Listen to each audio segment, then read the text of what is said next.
ഭൂമിയും ഉണ്ടാക്കിയ യഹോവയിൽ നിന്ന് വരുന്നു. യഹോവ എൻ്റെ ഇടയനാകുന്നു, എനിക്കൊന്നിനും മുട്ടുണ്ടാകത്തില്ല. എൻ്റെ രോഗത്തെയും എൻ്റെ ദാരിദ്ര്യത്തെയും കർത്താവ് ക്രൂശിൽ വഹിച്ചതിനാൽ ഞാൻ സൗഖ്യത്തിലും ദിവ്യാരോഗ്യത്തിലും ബഹുസമ്പന്നതയിലുമാണ്. എന്നെ ശക്തനാക്കുന്ന യേശുക്രിസ്തു മുഖാന്തരം ഞാൻ സകലത്തിലും മതിയായവനാകുന്നു. പാമ്പുകളെയും തേളുകളെയും ശത്രുവിൻ്റെ സകല ബലത്തെയും ചവിട്ടുവാൻ കർത്താവ് എനിക്ക് അധികാരം തന്നിരിക്കുന്നു. ഒന്നും ഒരിക്കലും ഒരു ദോഷവും എനിക്ക് വരുത്തുകയില്ല. ഭൂലോകത്തിൻ്റെ അറ്റത്തോളം പോയി സകല സൃഷ്ടിയോടും സുവിശേഷം പ്രസംഗിപ്പാനും രോഗികളെ ഇന്ന് സൗഖ്യമാക്കുവാനും ഭൂതങ്ങളെ പുറത്താക്കുവാനും ഇന്ന് അത്ഭുതങ്ങളും അടയാളങ്ങളും എന്നിലൂടെ വരുവാൻ കർത്താവ് എന്നെ അഭിഷേകം ചെയ്തിരിക്കുന്നു. എന്നോട് ഏറ്റു പറഞ്ഞവരെല്ലാം ആമേൻ പറഞ്ഞാട്ടെ. ആമേൻ. ആമേൻ. ആമേൻ. ആമേൻ. കർത്താവ് നമ്മളെ ആമേൻ. സകലത്തിലും ഇന്ന് സൂക്ഷിക്കുന്നല്ലോ. ദൈവം നമ്മളെ സകലത്തിലും ഇന്ന് അനുഗ്രഹമാക്കി മാറ്റുന്നല്ലോ. നമുക്കിന്ന് പ്രാർത്ഥനയോടെ തന്നെ തിരുസന്നിധിയിൽ മുന്നോട്ട് പോകാം. എത്ര പേര് കർത്താവിൻ്റെ സന്നിധിയിൽ വിശ്വസിക്കുന്നത് ദിവസം കർത്താവിൻ്റെ സ്ഥിതികളെ ഇന്ന് ഞാൻ ദൈവപ്രവൃത്തി കാണും? അവർ മാത്രം ആമേൻ പറഞ്ഞു. ആമേൻ. ആമേൻ. ആമേൻ. ആമേൻ. കർത്താവ് നമ്മളെ സഹായിക്കുമാറാകട്ടെ. വലിയ കാര്യങ്ങളെ കർത്താവ് നമ്മുടെ നടുവിൽ ചെയ്യുന്നല്ലോ. നമുക്ക് പ്രാർത്ഥനയോടെ തന്നെ മുന്നോട്ട് പോകാം. ഇന്നലെ കേട്ട വചനങ്ങൾ ആർക്കെങ്കിലും ഓർമ്മയുണ്ടോ? അകത്തെ മനുഷ്യനെ ബലപ്പെടുത്തുന്നതിനെ കുറിച്ച്. അകത്തെ മനുഷ്യനെ പറ്റി ബലപ്പെടുത്തുന്ന കാര്യമാണ് നമ്മൾ പറഞ്ഞത്. അതുകൂടാതെ ഞാൻ മറ്റൊരു കാര്യം പറഞ്ഞിരുന്നു. എന്തെങ്കിലും ഓർമ്മയുണ്ടായിരുന്നു? നമ്മൾ 20 ദിവസവും നിങ്ങളൊന്ന് നിങ്ങളുടെ ദൈവവചനം ഭക്ഷിക്കണം. ദൈവവചനം ഭക്ഷിക്കണമെന്നുള്ളത് ദൈവവചനം നമ്മളെ ബലം കൊടുക്കുക അല്ലേ? ദൈവവചനം ഈ ദിവസങ്ങളിൽ നമ്മളൊരു വചനം എടുത്ത് ആ വചനം തന്നെ തുടർമാനമായിട്ട് നമ്മളിൽ തന്നെ ഫീഡ് ചെയ്യുക, നമ്മളെ തന്നെ നിറയ്ക്കുക. നമ്മൾ പറഞ്ഞ് നിറയ്ക്കുമ്പോൾ നമ്മുടെ അറ്റ്മോസ്ഫിയറിനകത്ത് വ്യത്യാസം ഉണ്ടാകും. ആ വചനം ഭക്ഷിച്ച് നമ്മുടെ അകത്തെ മനുഷ്യൻ ബലപ്പെട്ട് നമ്മുടെ ശരീരത്തിൻ്റെ മേൽ, നമ്മുടെ ജീവിതത്തിൻ്റെ മേൽ കർത്താവിൻ്റെ പ്രവൃത്തികളായിട്ട് ദൈവം അത് മാറ്റുവാൻ ഇടയായിത്തീരും. നമുക്ക് ഒരുമിച്ച് നിന്ന് പ്രാർത്ഥനയോടെ തന്നെ കർത്താവിൻ്റെ തിരുസന്നിധിയിൽ മുന്നോട്ട് പോകാം. വലിയ പ്രവൃത്തികളെ ഇന്നും ദൈവം ചെയ്യും. വാക്കുമാറാത്ത ദൈവം, വിശ്വസ്തനായ ദൈവം നമുക്ക് വേണ്ടി പ്രവർത്തിക്കുക തന്നെ ചെയ്യും. ഇന്നത്തെ അനുഗ്രഹത്തിനായി ഞാനൊരു വാക്യം നിങ്ങളുടെ ദൈവസന്നിധിയിൽ നിന്ന് വായിക്കാം. ഇവിടെ ഇങ്ങനെ പറഞ്ഞിരിക്കുന്നത് എഫേസ്യ ലേഖനം 5-ാം അധ്യായത്തിൻ്റെ 18-ാമത്തെ വാക്യത്തിൽ പറയുന്നു, വീഞ്ഞു കുടിച്ച് മത്തരാകരുത്, അതിനാൽ ദുർനടപ്പുണ്ടാകുന്നുവല്ലോ. ആത്മാവ് നിറഞ്ഞവരായി സങ്കീർത്തനങ്ങളാലും സ്തുതികളാലും ആത്മീയ ഗീതങ്ങളാലും തമ്മിൽ സംസാരിച്ചും, ശ്രദ്ധിച്ചോണം, തമ്മിൽ സംസാരിച്ചും നിങ്ങളുടെ ഹൃദയത്തിൽ കർത്താവിന് പാടിയും കീർത്തനം ചെയ്യുവാൻ. അപ്പോൾ ഈ ദിവസങ്ങളിൽ നമ്മൾ കേട്ടു, നമ്മുടെ അകത്ത് കർത്താവിൽ ബലം പ്രാപിക്കുക. നമ്മുടെ പല വിഷയങ്ങളും നിങ്ങളുടെ കൺമുമ്പിൽ തന്നെ അത് നീങ്ങിപ്പോകും. ഞാൻ പറഞ്ഞ ഒരു കാര്യം നിങ്ങൾ ഓർത്തോണം, നമ്മുടെ അവസ്ഥകളെ മാറ്റുവാനുള്ള ശക്തി ദൈവം നമുക്ക് തന്നിട്ടുണ്ട്. അതെങ്ങനെയാണ് ഉപയോഗിക്കേണ്ടതെന്നുള്ളത് നമുക്ക് പലപ്പോഴും തിരിച്ചറിയാത്തത് കൊണ്ടാണ് നമ്മൾ പല സാഹചര്യത്തിൻ്റെ അകത്തും നമ്മൾ കുടുങ്ങിപ്പോകുന്നത്. എന്നാൽ ഈ ദിവസങ്ങളിൽ ബൈബിൾ തന്നെ പറയുന്നു, വീഞ്ഞ് കുടിച്ച് മത്തരാകരുത്. ഈ മത്ത് പിടിക്കുക എന്ന് പറഞ്ഞാൽ നമ്മുടെ ശരീരത്തിൻ്റെ നിയന്ത്രണം നഷ്ടപ്പെട്ടു പോവുക. നമുക്കറിയാം, നമ്മുടെ നാട്ടിലൊക്കെ മദ്യപാനികളായ മനുഷ്യന്മാർ മദ്യപിച്ച് നമ്മൾ പറയത്തില്ല, ലെക്ക് കെട്ടൊക്കെ പോയെന്ന് പറയത്തില്ല, സുബോധം നഷ്ടപ്പെട്ട് പോയി എന്നൊക്കെ നമ്മൾ കേൾക്കാറില്ലേ? എൻ്റെ അർത്ഥം അവൻ്റെ ബോധം നഷ്ടപ്പെട്ട് സുബോധമില്ലാത്തവനെ പോലെ പെരുമാറുന്നു, ബോധമില്ലാത്തവനെ പോലെ പെരുമാറുന്നു. അപ്പോൾ വചനം പറയുകയാണ്, നിങ്ങൾ ഒരിക്കലും എന്ത് ചെയ്യരുത്, ഇങ്ങനെ നടക്കരുത്. പകരം ആത്മാവിൽ നിറഞ്ഞ് എന്ത് ചെയ്യണം? നടക്കണം. ഈ ആത്മാവിൽ നിറയുക എന്ന് പറഞ്ഞാൽ അപ്പോസ്തലപ്രവൃത്തി 2-ാം അധ്യായത്തിൽ വായിക്കുമ്പോൾ ആത്മാവിനാലുള്ള നിയന്ത്രിക്കപ്പെട്ട ജീവിതത്തെ പറ്റിയാണ് പറഞ്ഞിരിക്കുന്നത്. ഹല്ലേലൂയ. ആത്മാവിൽ നിറഞ്ഞ് മുന്നോട്ട് എങ്ങനെ പോവുക എന്ന് പറഞ്ഞാൽ ദൈവത്തിലുള്ള ആശ്രയമാണ് നാം ആത്മാവിൽ നിറയുന്നത്. ഫുൾ കൺട്രോൾ ദൈവത്തിന്. നമ്മുടെ ജീവിതത്തിൽ എന്ത് പ്രശ്നങ്ങൾ, ഏത് സാഹചര്യങ്ങൾ വന്നാലും, ഇനി മുന്നോട്ടൊന്നും വന്നാലും വന്നില്ലെങ്കിലും ഒരു കാര്യം ഉറപ്പിച്ചോണം, എൻ്റെ ജീവിതത്തിൽ ദൈവം എനിക്ക് സകലതും നന്മയാക്കി മാറ്റും. ദൈവ ആശ്രയം. ചിലർ പകുതി ആശ്രയിക്കാറുണ്ട്, ചിലർ എല്ലാം ചെയ്തു കഴിഞ്ഞതിന് ശേഷം ഒന്ന് ദൈവത്തെ വിളിച്ചേക്കാം, അല്ലെങ്കിൽ എല്ലാം കൈവിടപ്പെട്ടു പോകുമ്പം കർത്താവിൽ ആശ്രയം. അല്ലല്ല, ഓരോ ദിവസം എണീക്കുമ്പോഴും എനിക്കൊരായുസ്സുണ്ട്, എനിക്കൊരാരോഗ്യമുണ്ട്, എനിക്ക് നല്ല ഭക്ഷണമുണ്ട്, എന്തെല്ലാം എനിക്കുണ്ടോ ഇതെല്ലാം ദൈവത്താൽ സംഭവിക്കുന്നു. ദൈവത്തിൽ നാം കൂടുതൽ ആശ്രയിക്കുമ്പോൾ ആത്മാവിൽ നിറയും. ആത്മാവിൽ നിറയുക എന്ന് പറഞ്ഞാൽ പരിശുദ്ധാത്മാവിനാൽ നിയന്ത്രിക്കപ്പെട്ടവരായിത്തീരും. അപ്പോസ്തലപ്രവൃത്തി വായിക്കുന്ന സമയത്ത് അവരെല്ലാവരും ആത്മാവിൽ നിറഞ്ഞു. എൻ്റെ അർത്ഥം അവരിൽ ഒരു വ്യക്തി പോലും പരിശുദ്ധാത്മാവിനെ നിയന്ത്രിക്കുന്നവരല്ല, പരിശുദ്ധാത്മാവ് നിയന്ത്രിക്കുന്നവർ. അടുത്ത വാക്യത്തിൽ പറയുന്നു, സങ്കീർത്തനങ്ങളാലും സ്തുതികളാലും തമ്മിൽ തമ്മിൽ സംസാരിച്ചു. ഇപ്പം നമ്മൾ ശ്രദ്ധിച്ചോളാം, നിങ്ങളൊരു വചനം പറയുമ്പോൾ പലപ്പോഴും ഞാൻ കഴിഞ്ഞ ദിവസങ്ങളിൽ നമ്മൾ പറഞ്ഞു, നമ്മളെ തന്നെ ബലപ്പെടുത്തുന്നവരാകണം. നമ്മളെ ബലപ്പെടുത്തുവാൻ ഈ ലോകത്തിൽ ആരും കാണത്തില്ല. ചിലപ്പോൾ നിങ്ങളെ ഒന്ന് ആശ്വസിപ്പിക്കുവാൻ വേണ്ടി സുഹൃത്തുക്കളോ സഹോദരങ്ങളോ സഹോദരിമാരോ ഒക്കെ കണ്ടേക്കാം. പക്ഷെ നമ്മളോട് തന്നെ നമ്മൾ പറയണം, എൻ്റെ യേശു എന്നെ കൈവിടത്തില്ല. ഇവിടെ സങ്കീർത്തനം എന്ന് കൊടുത്തിരിക്കുന്നത് നിങ്ങൾ ചിന്തിക്കരുത്, 1-ാം സങ്കീർത്തനം മുതൽ മുഴുവൻ സങ്കീർത്തനങ്ങളെ പറ്റിയല്ല പറഞ്ഞിരിക്കേണ്ടത്. സങ്കീർത്തനങ്ങൾ നിങ്ങൾ വായിക്കുന്ന സമയത്ത് ആ വചനത്തിൻ്റെ അകത്ത് നമുക്ക് വേണ്ടത്, ഇപ്പം നിങ്ങൾ ഉദാഹരണം പറഞ്ഞ യഹോവ എങ്കിലേക്ക് ചെവി അയക്കണമേ, ഞാൻ വലിയ ദുഃഖത്തിലായിരിക്കുന്നു എന്നൊക്കെ കുറേ സങ്കീർത്തനങ്ങളുണ്ട് അല്ലേ. ആ സങ്കീർത്തനക്കാരൻ്റെ സാഹചര്യത്തെ എഴുതി വെച്ചിട്ടുണ്ട്. അതൊക്കെ പലരും പറയാറില്ല, ഞാൻ വലിയ ദുഃഖത്തിലായി, അതീവ ദുഃഖത്തിലായി, ഞാൻ എല്ലാവരും കൈവിടപ്പെട്ടു പോയി. ഇതല്ല അവിടെ ഉദ്ദേശിച്ചിരിക്കുന്നത്. സങ്കീർത്തനങ്ങൾ എന്ന് പറഞ്ഞാൽ ദൈവത്തെ കീർത്തിക്കുന്ന സങ്കീർത്തനം. നമ്മൾ പറയുന്നത് ഈ സങ്കീർത്തനം എന്ന് പറഞ്ഞാൽ ശരിക്കും പറഞ്ഞാൽ ഇതെല്ലാം പാട്ടുകളാണ്. നമ്മളൊരു വചനം പോലെ വായിക്കുന്നുള്ളൂ, ഇതെല്ലാം പാട്ടുകളാണ്. അപ്പൊ ദൈവത്തെ കീർത്തിക്കുക, ദൈവത്തെ സ്തുതിക്കുന്ന വചനങ്ങൾ. ഇപ്പം എങ്ങനെയാ ദൈവത്തെ സ്തുതിക്കുന്ന വചനങ്ങൾ എന്ന് പറഞ്ഞു കഴിഞ്ഞാൽ നിങ്ങൾ ശ്രദ്ധിച്ചു നോക്കിയാൽ മതി. യേശു ക്രിസ്തു സുവിശേഷം പറയുന്ന സമയത്ത് അവിടെ എപ്പോഴും ശ്രദ്ധിച്ചു നോക്കിയാൽ മതി, ദൈവത്തിന് മഹത്വം കൊടുക്കുന്നുണ്ട്. എങ്ങനെയാ ദൈവത്തിന് മഹത്വം കൊടുത്തെന്ന് ചോദിച്ചു കഴിഞ്ഞാൽ, കർത്താവിൻ്റെ ശുശ്രൂഷ ചെയ്യുന്ന സമയത്തൊക്കെ നിങ്ങൾ നോക്കിയാൽ കർത്താവ് ഭൂമിയിലേക്ക് ഇറങ്ങി വന്ന് കർത്താവ് ദൈവരാജ്യത്തെ പ്രസംഗിക്കാൻ തുടങ്ങുമ്പോഴൊക്കെയും കർത്താവ് പറയുന്ന വചനങ്ങൾ ശ്രദ്ധിച്ചു നോക്കിയാൽ മതി. നിങ്ങൾക്ക് യോഹന്നാന്റെ സുവിശേഷം യേശുവിനെ പറ്റി എഴുതിയിരിക്കുന്നത് പോലും ഇങ്ങനെയാണ്, തൻ്റെ ഏകജാതനായ പുത്രൻ വിശ്വസിക്കുന്ന ഏവരും നശിച്ചു പോകാതെ നിത്യജീവൻ പ്രാപിക്കേണ്ടതിന് ദൈവം യേശുവിനെ നൽകുവാൻ തക്കവണ്ണം ലോകത്തെ സ്നേഹിച്ചു. അപ്പൊ ദൈവത്തെ അവിടെ ഉയർത്തുകയാണ്. ഞാൻ നശിക്കാതിരിക്കുവാൻ ക്രിസ്തു എനിക്ക് ഭൂമിയിലേക്ക് തന്നിട്ട് ക്രിസ്തുവിലൂടെ എന്നെ രക്ഷിക്കുന്ന. അപ്പം നമുക്ക് ദൈവസങ്കീർത്തനങ്ങൾ നാം വിളിച്ചു പറയുമ്പോൾ എൻ്റെ ജീവിതത്തിൽ പ്രതീക്ഷ നൽകുന്ന, എന്നെ ഉറപ്പിക്കുന്ന, എന്നെ ബലപ്പെടുത്തുന്ന ദൈവികമായ സ്തുതികളായിരിക്കണം എൻ്റെ അകത്തുനിന്നും ഉയരേണ്ടത്. അല്ലാതെ നിങ്ങൾ ഒരിക്കലും ചിലപ്പം ചില സങ്കീർത്തനങ്ങളൊക്കെ വായിക്കുന്ന സമയത്ത് സങ്കീർത്തനക്കാരൻ താനായിരിക്കുന്ന അവസ്ഥകളെ പറ്റി എഴുതാറുണ്ടല്ലേ. ഞാൻ വലിയ അതീവ ദുഃഖത്തിലായി, നിങ്ങളത് പറഞ്ഞുകൊണ്ടിരിക്കുകയെന്ന് വിചാരിച്ചു, ഞാൻ അതീവ ദുഃഖത്തിലായി എന്ന് പറഞ്ഞാൽ അതീവ ദുഃഖത്തിലായി പോകും നിങ്ങൾ. അടുത്ത വചനം പറയുന്നു, സ്തുതികളാലും ആത്മീക ഗീതങ്ങളാലും തമ്മിൽ സംസാരിച്ചു നിങ്ങളുടെ ഹൃദയത്തിൽ കർത്താവിനെ കീർത്തനം ചെയ്യുവിൻ. നമ്മുടെ കർത്താവായ യേശു ക്രിസ്തുവിൻ്റെ നാമത്തിൽ ദൈവമോ പിതാവുമായവൻ എല്ലായ്പ്പോഴും എല്ലാറ്റിനും വേണ്ടി സ്തോത്രം ചെയ്യുവിൻ. സ്തോത്രം ചെയ്യുക എന്ന് പറഞ്ഞാൽ നന്ദി പറയുക, താങ്ക്സ് ഗീവിങ് എന്നതിൻ്റെ അർത്ഥം. ദൈവത്തെ സ്തുതിക്കുക. ഈ ദിവസങ്ങളിൽ വചനത്താൽ നമ്മൾ നിറയണം. എങ്ങനെയാണ് വചനത്താൽ നിറയെന്ന് വെച്ച് കഴിഞ്ഞാൽ, ഞാൻ പറഞ്ഞല്ലോ പലപ്പോഴും നിങ്ങൾക്കിപ്പം ഇന്നാളെ ഞാൻ പറഞ്ഞിട്ടുള്ളതാണ്, നിങ്ങൾക്കിപ്പം ഒരു മാങ്ങ നിങ്ങൾ കഴിച്ചു, നല്ല മധുരമുള്ളൊരു മാങ്ങ. നിങ്ങൾക്ക് ആ മാങ്ങ കഴിച്ചപ്പോൾ വലിയ ഇഷ്ടമായി തോന്നി. പക്ഷെ നിങ്ങൾ കഴിച്ചത് തമിഴ്നാട്ടിൽ നിന്നോ വേറെ എവിടെ നിന്നോ അല്ലെന്ന് വിചാരിച്ചു. നല്ല ഇഷ്ടം തോന്നി, നിങ്ങൾക്കൊരാഗ്രഹം, ഇതെൻ്റെ വീട്ടിലുണ്ടായിരുന്നുവെങ്കിൽ എത്ര നന്നായേനെ. അപ്പോൾ അത് നിങ്ങളുടെ വീട്ടിലുണ്ടാകേണ്ട നിങ്ങൾ എന്ത് ചെയ്യണം? ആ മാങ്ങയുടെ വിത്ത് എന്ത് ചെയ്യണം? നിങ്ങളുടെ വീട്ടിൽ കൊണ്ടുവന്നതിന് ശേഷം അത് കുഴിച്ചിടണം. ആ മധുരമുള്ള മാങ്ങ നിങ്ങൾക്ക് വീണ്ടും വീണ്ടും കഴിക്കണമെന്ന് ആഗ്രഹം ഉണ്ടെങ്കിൽ 2 ഓപ്ഷൻ ഉണ്ട്. കയ്യിൽ നിന്ന് കാശ് മുടക്കി കടക്കാരുടെ അടുക്കൽ പോയി നിങ്ങൾക്ക് എന്ത് ചെയ്യാം? അത് മേടിച്ച് വീട്ടിൽ കൊണ്ടുവന്ന് കഴിക്കാം. അല്ല എങ്കിൽ നിങ്ങൾക്കത് സ്വന്തമാക്കണമെങ്കിൽ ഒരു പൈസയും മുടക്കില്ലാതെ, ഒരാളിലും ആശ്രയിക്കാതെ നിങ്ങൾക്ക് സ്വന്തമായി എല്ലാ വർഷവും അത് ഭക്ഷിക്കണമെന്ന് ആഗ്രഹമുണ്ടെങ്കിൽ ആ വിത്ത് കുഴിച്ചിടണം. ദൈവത്തിൻ്റെ വചനം ഒരു വിത്ത് പോലെ എന്ന് നമ്മൾ പലപ്പോഴും പറഞ്ഞിട്ടുണ്ടല്ലേ. ആ വചനം നമ്മുടെ വീട്ടിൽ, നമ്മുടെ ഹൃദയത്തിൽ കുഴിച്ചിടണം. എന്നിട്ട് സങ്കീർത്തനങ്ങളാലും സ്തുതികളാലും ആ വിത്തിനെ നനയ്ക്കണം. അതുകൊണ്ടാണ് വചനം പറഞ്ഞിരിക്കുന്നത്, തമ്മിൽ സംസാരിക്കണം.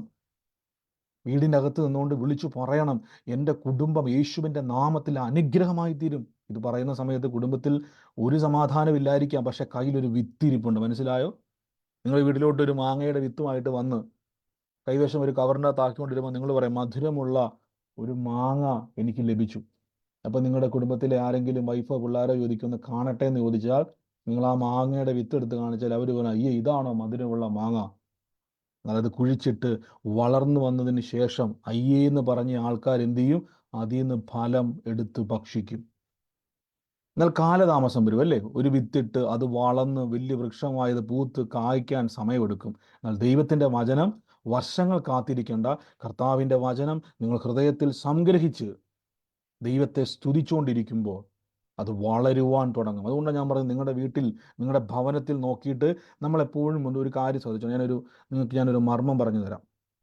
ഒരു വിശ്വാസി വചനം പറയുവാൻ തുടങ്ങുമ്പോൾ തന്നെ അതിൻ്റെ അവസാനവും കൂടെ കാണണം. എത്ര പേര് മാവോ ചക്കക്കുരുവോ ചക്കയോ ഏതെങ്കിലും വിത്ത് ജീവിതത്തിൽ ഇന്നേ വരെ കുഴിച്ചിട്ട് ആരെങ്കിലും ഉണ്ടോ? നട്ട ആരെങ്കിലും ഉണ്ടോ? ഉണ്ട്, ഇഷ്ടം പോലെ ഉണ്ടല്ലേ. അപ്പൊ ഞാൻ ചോദിച്ചോട്ടെ, നിങ്ങളെല്ലാവരും ചെയ്തിട്ടുണ്ട് അല്ലേ?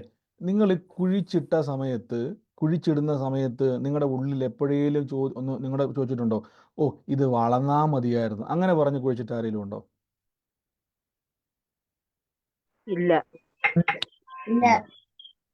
ഇല്ല. അതിന്റെ കാരണം എന്തുവാ? നമ്മളിത് കുഴിച്ചിടുമ്പോൾ തന്നെ നമ്മുടെ ഉള്ളത്തിൻ്റെ അകത്ത് ഒരു ഉറപ്പുണ്ട്, ആ വലിയ പ്രതീക്ഷയോടെയാണ് കുഴിച്ചിടുന്നത്. അതിൻ്റെ അർത്ഥം ഇത് കുഴിച്ചിടുമ്പം നിങ്ങൾ ആ ഒരു മാവിൻ്റെ വിത്തിൽ പൂത്ത് കായ്ച്ച് കൊലച്ച് നിൽക്കുന്ന മാവ് മനസ്സിൽ കണ്ടുകൊണ്ടാണ് ആ വിത്തിടുന്നത്. ആണോ അല്ലയോ? അങ്ങനെയാണ് നമ്മളെല്ലാവരും ചെയ്യുന്നത്. ശ്രദ്ധിച്ചോണം, ഒരു വചനം പറയുവാൻ ആരംഭിക്കുന്നത് തന്നെ കണ്ണടച്ചുകൊണ്ട് അതിൻ്റെ റിസൾട്ടും കൂടെ കണ്ടുകൊണ്ട് വേണം പറയാൻ. ഇതാ ഞാൻ പറഞ്ഞത്, നമ്മുടെ ഇന്നർ മാനെ, നമ്മുടെ ഉള്ളിൻ്റെ ഉള്ളിൽ, നമ്മുടെ വിശ്വാസത്തിൽ ആദ്യം നമ്മൾ കാണണം. ഒരു വചനം പറയുവാൻ ആഗ്രഹിക്കുമ്പോൾ തന്നെ ആരംഭത്തിൽ തന്നെ അതിൻ്റെ അവസാനം കാണണം. ചിലരിങ്ങനെയുണ്ട്, ബ്രദറെ ഞാൻ ഈ വചനമൊക്കെ പറയുന്നുണ്ട്, അതിൻ്റെ അർത്ഥം എന്താണെന്നറിയോ? വചനം പറയാൻ തുടങ്ങിയപ്പോൾ തന്നെ നമുക്ക് മനസ്സിലായി ഇതൊന്നും നടക്കാൻ പോണില്ല. അങ്ങനെയുള്ളപ്പോൾ എന്നാ സംഭവിക്കുമെന്നറിയാവോ? ഒന്നും നടക്കാൻ പോണില്ല. വചനം പറയാൻ തുടങ്ങുമ്പോൾ തന്നെ കണ്ണടച്ചുകൊണ്ട് മാനസാന്തരപ്പെട്ട് നിൽക്കുന്ന ഭർത്താവിൻ്റെ മുഖം കാണണം. അനുഗ്രഹിക്കപ്പെട്ട തലമുറകളെ കാണണം. സാമ്പത്തിക ഞെരുക്കമാണ് നിങ്ങൾ അനുഭവിക്കുന്നതെങ്കിൽ ഞാൻ ഈ വചനം പറയുമ്പോൾ മിറക്കിൾ മണീസ് എൻ്റെ ലൈഫിൽ ഉണ്ടാകുമെന്നത് കണ്ടുകൊണ്ട് പറയുവാൻ ആരംഭിച്ചാൽ, അപ്പോൾ നിങ്ങൾ പറയും, ബ്രദറെ പറയാനൊക്കെ നല്ല രസമാണ്. ഞാൻ ചോദിച്ചോട്ടെ, ഇത്രയും ആളുകളോട് ഞാൻ ചോദിച്ചല്ലോ, ആരെങ്കിലും വിത്ത് കുഴിച്ചിട്ടപ്പോൾ ഇത് ചീഞ്ഞ് അളിഞ്ഞ് മണ്ണിലേക്ക് പോകും എന്ന് കണ്ടുകൊണ്ട് ആരെങ്കിലും വിത്ത് കുഴിച്ചിട്ടായിരുന്നോ? ഇല്ല. നമ്മളെല്ലാവരും പൂത്ത് കായ്ച്ച് കൊലച്ച് നിൽക്കുന്നത് സ്വപ്നം കണ്ടുകൊണ്ടാണ് നമ്മളതെല്ലാവരും എന്ത് ചെയ്തത്? കുഴിച്ചിട്ടത്. അപ്പം ഞാൻ ചോദിച്ചോട്ടെ, ഇത് ബൈബിളുമായിട്ട് വല്ല ബന്ധമുണ്ടോ? ഈ മാങ്ങയും ചക്കക്കുരുവും കുഴിച്ചിടുന്ന ബൈബിളുമായിട്ട് വല്ല ബന്ധമുണ്ടോ? അല്ല, ഞാൻ ചോദിച്ചത് മാനുഷികമായിട്ട് വല്ല ബന്ധമുണ്ടോ? ഒരു ബന്ധവുമില്ല. ഒരു ബന്ധവുമില്ല. അപ്പൊ ഈ ഒരു ചക്കക്കുരു ഇട്ടപ്പോഴും മാങ്ങയുടെ വിത്തിട്ടപ്പോഴും നിങ്ങളുടെ ഉള്ളിൻ്റെ ഉള്ളിൽ അത് ചീഞ്ഞ് അളിഞ്ഞു പോകത്തില്ല എന്നൊരു വിശ്വാസം ഉണ്ടായെങ്കിൽ, ശ്രദ്ധിച്ചോണം, ഇത് ചീഞ്ഞ് അളിഞ്ഞു പോകത്തില്ല, ഞാൻ അടുത്ത് കുറേ കൊല്ലം കഴിയുമ്പോൾ ഞാൻ ഇതിൽ നിന്നൊരു ചക്ക വെട്ടി കഴിക്കുമെന്നും ഇതിൽ നിന്നൊരു മാങ്ങ പറിച്ച് ഞാൻ കഴിക്കുമെന്നും ഉള്ളിൻ്റെ ഉള്ളിൽ നിങ്ങളുടെ അകത്തൊരു ഉറപ്പുണ്ടായെങ്കിൽ, ഞാൻ ചോദിച്ചോട്ടെ, മാറ്റമില്ലാത്ത ദൈവത്തിൻ്റെ വചനം പറയുവാൻ ആരംഭിക്കുമ്പോൾ തന്നെ അതിൻ്റെ റിസൾട്ട് കണ്ടോണം. ഇത് ചീഞ്ഞ് അളിഞ്ഞു പോകത്തില്ല. ഈ വചനം പറയുന്നവൻ അനുഗ്രഹമായി തീർന്നിരിക്കും. ആമേൻ, ഹല്ലേലൂയ. ഏറ്റെടുത്തോണം. വചനം പറയുമ്പോൾ, വചനം കേൾക്കുമ്പോൾ അത് ഏറ്റെടുത്തോണം. ഈ ദിവസങ്ങളിൽ നമ്മുടെ അകത്ത മനുഷ്യനെ ബലപ്പെടുത്തുന്നു. ഞാൻ കുറേ തെളിവുകൾ പറഞ്ഞു തരാം. കർത്താവായ യേശു ക്രിസ്തു വന്ന സമയത്ത് ശ്രദ്ധിച്ചു നോക്കിയാൽ മതി. കർത്താവ് പറഞ്ഞ വാക്കുകൾ നിങ്ങൾ നോക്കിയാൽ, കർത്താവ് പറഞ്ഞു, ഞാൻ 3-ാം നാൾ പാപികൾ കയ്യാൽ ഏൽപ്പിക്കപ്പെട്ട് മരിക്കും, 3-ാം നാൾ ഞാൻ എന്ത് ചെയ്യും? ഉയർത്തെഴുന്നേൽക്കും. ഞാൻ ചോദിച്ചോട്ടെ, ഒരു സംശയം. കർത്താവേ, അങ്ങ് മരിക്കുന്നത് ചിലപ്പോൾ ശരിയായിരിക്കും, കാര്യം അങ്ങ് കൊല്ലാൻ വേണ്ടി യഹൂദന്മാരിങ്ങനെ നോക്കി നടക്കുക. വീണ്ടും ഒരു ചോദ്യം, ഉയർത്തെഴുന്നേറ്റില്ലെങ്കിലോ എന്ന് യേശുവിനോട് ചോദിച്ചാൽ കർത്താവ് എന്നാ പറയും? നിങ്ങൾ എന്നാ പറയും? ഉയർത്തെഴുന്നേറ്റില്ലെങ്കിലോ? നിങ്ങളൊരു സംശയം കർത്താവിനോട് ചോദിക്കാൻ ഒരു അവസരം കിട്ടിയാൽ, അതായത് യേശു ക്രിസ്തു മരിച്ചിട്ടില്ല, കർത്താവ് ഭൂമിയിൽ ശുശ്രൂഷിച്ചുകൊണ്ടിരിക്കുന്നു, നിങ്ങൾക്കൊരു അവസരം, നമുക്കൊരു സംശയം, കർത്താവ് എനിക്കൊരു ക്വസ്റ്റ്യൻ ഉണ്ട്, കർത്താവോട് ചോദിക്കാൻ ചോദിച്ചു. ഞാൻ ഉയർത്തെഴുന്നേൽക്കും. ആമേൻ. അല്ല, യേശു പറയുകയാണ്, യേശു തന്നെ പറയുന്നുണ്ട്, ഞാൻ പാപിയുടെ കയ്യിൽ ഏൽപ്പിക്കപ്പെടും, ഞാൻ മരിക്കും, എന്നാൽ 3-ാം നാൾ ഉയർത്തെഴുന്നേൽക്കും എന്ന് കർത്താവ് പറയാൻ കാരണം എന്തുവാ? ബൈബിളിൽ എഴുതിയിട്ടുണ്ട്. കർത്താവിന് അറിയ ഉയർത്തെഴുന്നേൽക്കുമെന്ന്. കർത്താവിന് അറിയാം, ബൈബിൾ എഴുതിയിട്ടുണ്ട്. എന്നാൽ കുറച്ചും കൂടെ ഞാൻ നന്നായിട്ട് പറയാം, കുറച്ചും കൂടെ ഞാൻ നിങ്ങൾക്ക് മനസ്സിലാവുന്ന, യേശുവിനോട് ചോദിച്ചാൽ കർത്താവ് ഒരൊറ്റ മറുപടി പറയും, ഒറ്റ മറുപടി പറയും, ഞാൻ 3-ാം നാൾ പാപികളുടെ കയ്യിൽ ഏൽപ്പിക്കപ്പെടും, 3-ാം നാൾ മരിക്കും. പക്ഷെ ഉയർപ്പിക്കുന്ന ഒരു പിതാവുണ്ട്. മനസ്സിലാകുന്നുണ്ടോ? ഉയർപ്പിക്കുന്ന ഒരു പിതാവുണ്ട്. അതായത് ഈ വചനം ആമേൻ. പറയുമ്പോൾ ഇതിന്റെ റിസൾട്ട് എനിക്ക് കാണിക്കുന്ന ഒരു ദൈവം ഇന്നും ജീവനോടെ ഉണ്ട്. ആമേൻ. ഇപ്പൊ മനസ്സിലായോ? ആമേൻ. ഇപ്പൊ സ്തോത്രം. നിങ്ങൾക്ക് മനസ്സിലാണ്. ഞാൻ ഈ പറയുന്ന വചനം പറയാൻ തുടങ്ങുമ്പോൾ തന്നെ ഇതിന്റെ റിസൾട്ട് കാണുന്നതിന്റെ കാരണം ദൈവത്തിലുള്ള എൻ്റെ ഉറപ്പായിരിക്കണം. പലപ്പോഴും ആളുകൾ ഞാൻ ശ്രദ്ധിച്ചിട്ടുണ്ട് പറയുന്ന, ബ്രദറെ ഞാൻ എൻ്റെ ഭിത്തിക്കകത്തും പെരക്കകത്തും വണ്ടിക്കകത്തും ഈ ഒട്ടിക്കാവുന്നിടത്തെല്ലാം ഞാൻ വചനം എഴുതി ഒട്ടി വെച്ചിട്ടുണ്ട് ബ്രദറെ, എന്നാലും ബ്രദറെ, എന്നാലും ബ്രദറെ, എന്നാലും ബ്രദറെ. ഞാൻ കൂടെ പറയുന്നു, എന്തുകൊണ്ടാണ് എന്നാലും വരുന്നറിയാവോ? ഈ വിത്ത് ചീഞ്ഞളിഞ്ഞ് പോകുമെന്നൊരു പേടിയുള്ളതുകൊണ്ടാണ്. ഞാൻ വീണ്ടും പറയുന്നു, ഈ വിത്തിൻ്റെ ഉടമസ്ഥൻ ഇത് മുളപ്പിക്കും. മനസ്സിലാകുന്നുണ്ടോ? വിത്തിൻ്റെ ഉടമസ്ഥൻ ഇത് മുളപ്പിക്കും. ബ്രദറെ, എന്നാ അതിന് തെളിവെന്ന് ചോദിച്ചാൽ ഒറ്റ തെളിവുള്ളൂ, ദൈവമാണ് അതിൻ്റെ തെളിവ്. എൻ്റെ കൂടെ പറഞ്ഞാട്ടെ, ദൈവമാണ് ഇത് മുളപ്പിക്കുന്നതെന്ന് പറ. ദൈവമാണ് ഇത് മുളപ്പിക്കുന്നത്. ആമേൻ. അപ്പൊ ഈ ദിവസം നിങ്ങളുടെ അകത്ത മനുഷ്യനോട് നിങ്ങൾ പറ. ഞാൻ പറഞ്ഞു, നിങ്ങൾ വചനം കൊടുക്കുമ്പോൾ നമുക്കൊരിക്കലും ബുദ്ധിയിൽ അത് സ്വപ്നം, പക്ഷെ നമ്മൾ ഭയങ്കര ഭാഗ്യവാന്മാരാ. നമുക്കൊരു മാങ്ങയുടെ വിത്ത് ഇട്ടാൽ അത് ചീഞ്ഞു പോകത്തില്ല. നമ്മൾ ഇട്ട് കഴിയുമ്പോൾ തന്നെ നമ്മൾ അയൽവക്കക്കാരോട് പറയത്തില്ല, 10 കൊല്ലം കഴിയുമ്പോഴേക്കും ഞാൻ ഇതിൽ നിന്ന് മാങ്ങ പറിച്ചിരുന്നെന്ന് പറയുമ്പോൾ അയൽവക്കക്കാരൻ ഇന്നേ വരെ പറഞ്ഞിട്ടുണ്ടോ, അതൊക്കെ ചീഞ്ഞു പോകുമെന്ന് പറയുമോ? പുള്ളി പറഞ്ഞാൽ ശരിയാ, 10 കൊല്ലം കഴിയുമ്പോൾ നല്ല ഒന്നാന്തരം മാവടെ ഉണ്ടാകും. ഇപ്പം തന്നെ കോവിഡ് കഴിഞ്ഞ സമയത്ത് എനിക്ക് വന്ന ഒട്ടുമുക്കാലും വീടുകളിൽ എന്ത് ചെയ്യാൻ തുടങ്ങിയെന്നറിയാവോ? പ്ലാവ് വെക്കാൻ തുടങ്ങിയിട്ടുണ്ട്. കാരണം ഇനി ഒരു കോവിഡ് വന്നാൽ ചക്ക എന്ത് ചെയ്യുക, പറിച്ച് തിന്നാന്നുള്ള ഇതിൽ എന്ത് ചെയ്ത് പല ആളുകളും ഇപ്പം ചക്കക്കുരി എന്ത് ചെയ്യുന്നുണ്ട്, ഇടുന്നുണ്ട് ഒരു വലിയൊരു പ്ലാവിനായിട്ട്. അപ്പോൾ അവരോട് ചോദിക്കുക, ഇനി എന്തെങ്കിലും കോവിഡ് വന്നാൽ ഇത് മുളയ്ക്കുമോ എന്ന് വെച്ചാൽ പറയും, പിന്നെ ഉറപ്പായിട്ടും മുളയ്ക്കും. കാരണം അവരുടെ ഉള്ളിൽ അത് ചീഞ്ഞു പോകുമെന്നൊരു ചിന്തയില്ല. ചീഞ്ഞു പോകുമെന്നൊരു ചിന്തയുണ്ടെങ്കിൽ ഒരിക്കലും കുഴിച്ചിടത്തില്ല. കുഴിച്ചിടുന്നുണ്ടെങ്കിൽ അതിൻ്റെ അർത്ഥം മുളച്ചു വരുമെന്ന് ഉറപ്പുള്ളതുകൊണ്ടാണ്. ഈ ദിവസങ്ങളിൽ വചനം പറയുമ്പോൾ അകത്തു നിങ്ങൾക്ക് ആരംഭത്തിൽ തന്നെ പറയുന്ന ആ ദിവസം തന്നെ ഇതിൻ്റെ റിസൾട്ട് കണ്ടുകൊണ്ട് വേണം പ്രാർത്ഥിക്കാൻ. ലോകത്തിൽ ഒരു പരീക്ഷയ്ക്കും പറ്റാത്തൊരു കാര്യമാണ്. മനസ്സിലാകുന്നുണ്ടോ? റിസൾട്ട് എനിക്ക് അനുകൂലമായി തന്നെ ഉണ്ടാകും എന്ന് പറഞ്ഞ് ബൈബിൾ പറയുന്ന, അപ്പൊല്ലോസ് നട്ടു, പൗലോസ് നനച്ചു, വളർത്തുന്ന ഒരു ദൈവമുണ്ട്. എൻ്റെ കൂടെ പറഞ്ഞാട്ടെ, വളർത്തുന്ന ഒരു ദൈവം, വളർത്തുന്ന ഒരു വളർത്തുന്ന ഒരു ദൈവമുണ്ട്. ദൈവമുണ്ട്. ഹല്ലേലൂയ. അപ്പൊ ഈ ദിവസങ്ങളിൽ വചനം പറയുമ്പം നമ്മൾ ആദ്യം കാണേണ്ടത് എന്നാന്ന് വെച്ചാൽ ഇതിന്റെ റിസൾട്ട്. പലപ്പോഴും നമ്മുടെ മനസ്സ് ഉടക്കി കിടക്കുക. ഒന്നുകൂടെ ഞാൻ പറയാം, മനസ്സ് ഉടക്കി കിടക്കുക. അതെന്നാ ബ്രദർ എന്ന് പറഞ്ഞാൽ ഇപ്പം നിങ്ങൾക്ക് മനസ്സിലാവാൻ വേണ്ടി ഞാൻ പറഞ്ഞു തരാം. ഈ നിങ്ങൾ വചനം പറയുമ്പോഴും ശ്രദ്ധിച്ചോണം, വചനം പറയുമ്പം എത്ര പേർക്ക് ഞാൻ പറയുന്ന വചനത്തിൻ്റെ അകത്ത് നിന്നും, അതിപ്പോൾ ഒരു അത്ഭുതം ഉണ്ടല്ലോ, അത് കാണാൻ പറ്റുന്നുണ്ട്? എത്ര പേർക്ക് കാണാൻ പറ്റുന്നുണ്ട്?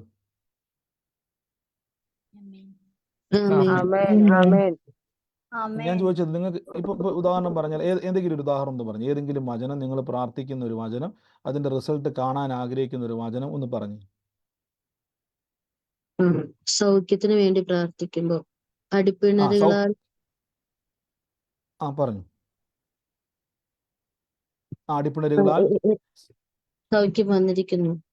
അടിപ്പിണരുകളാൽ സൗഖ്യം വന്നിരിക്കുന്നുള്ള വചനം സിസ്റ്റർ പറഞ്ഞ് പ്രാർത്ഥിക്കുമ്പോൾ സിസ്റ്റർ കണ്ണുകൊണ്ട് കാണുവാണ് മെഡിക്കൽ റിപ്പോർട്ടിൻ്റെ അകത്ത് രോഗമില്ല എന്നൊരു കാഴ്ച, അല്ലേ?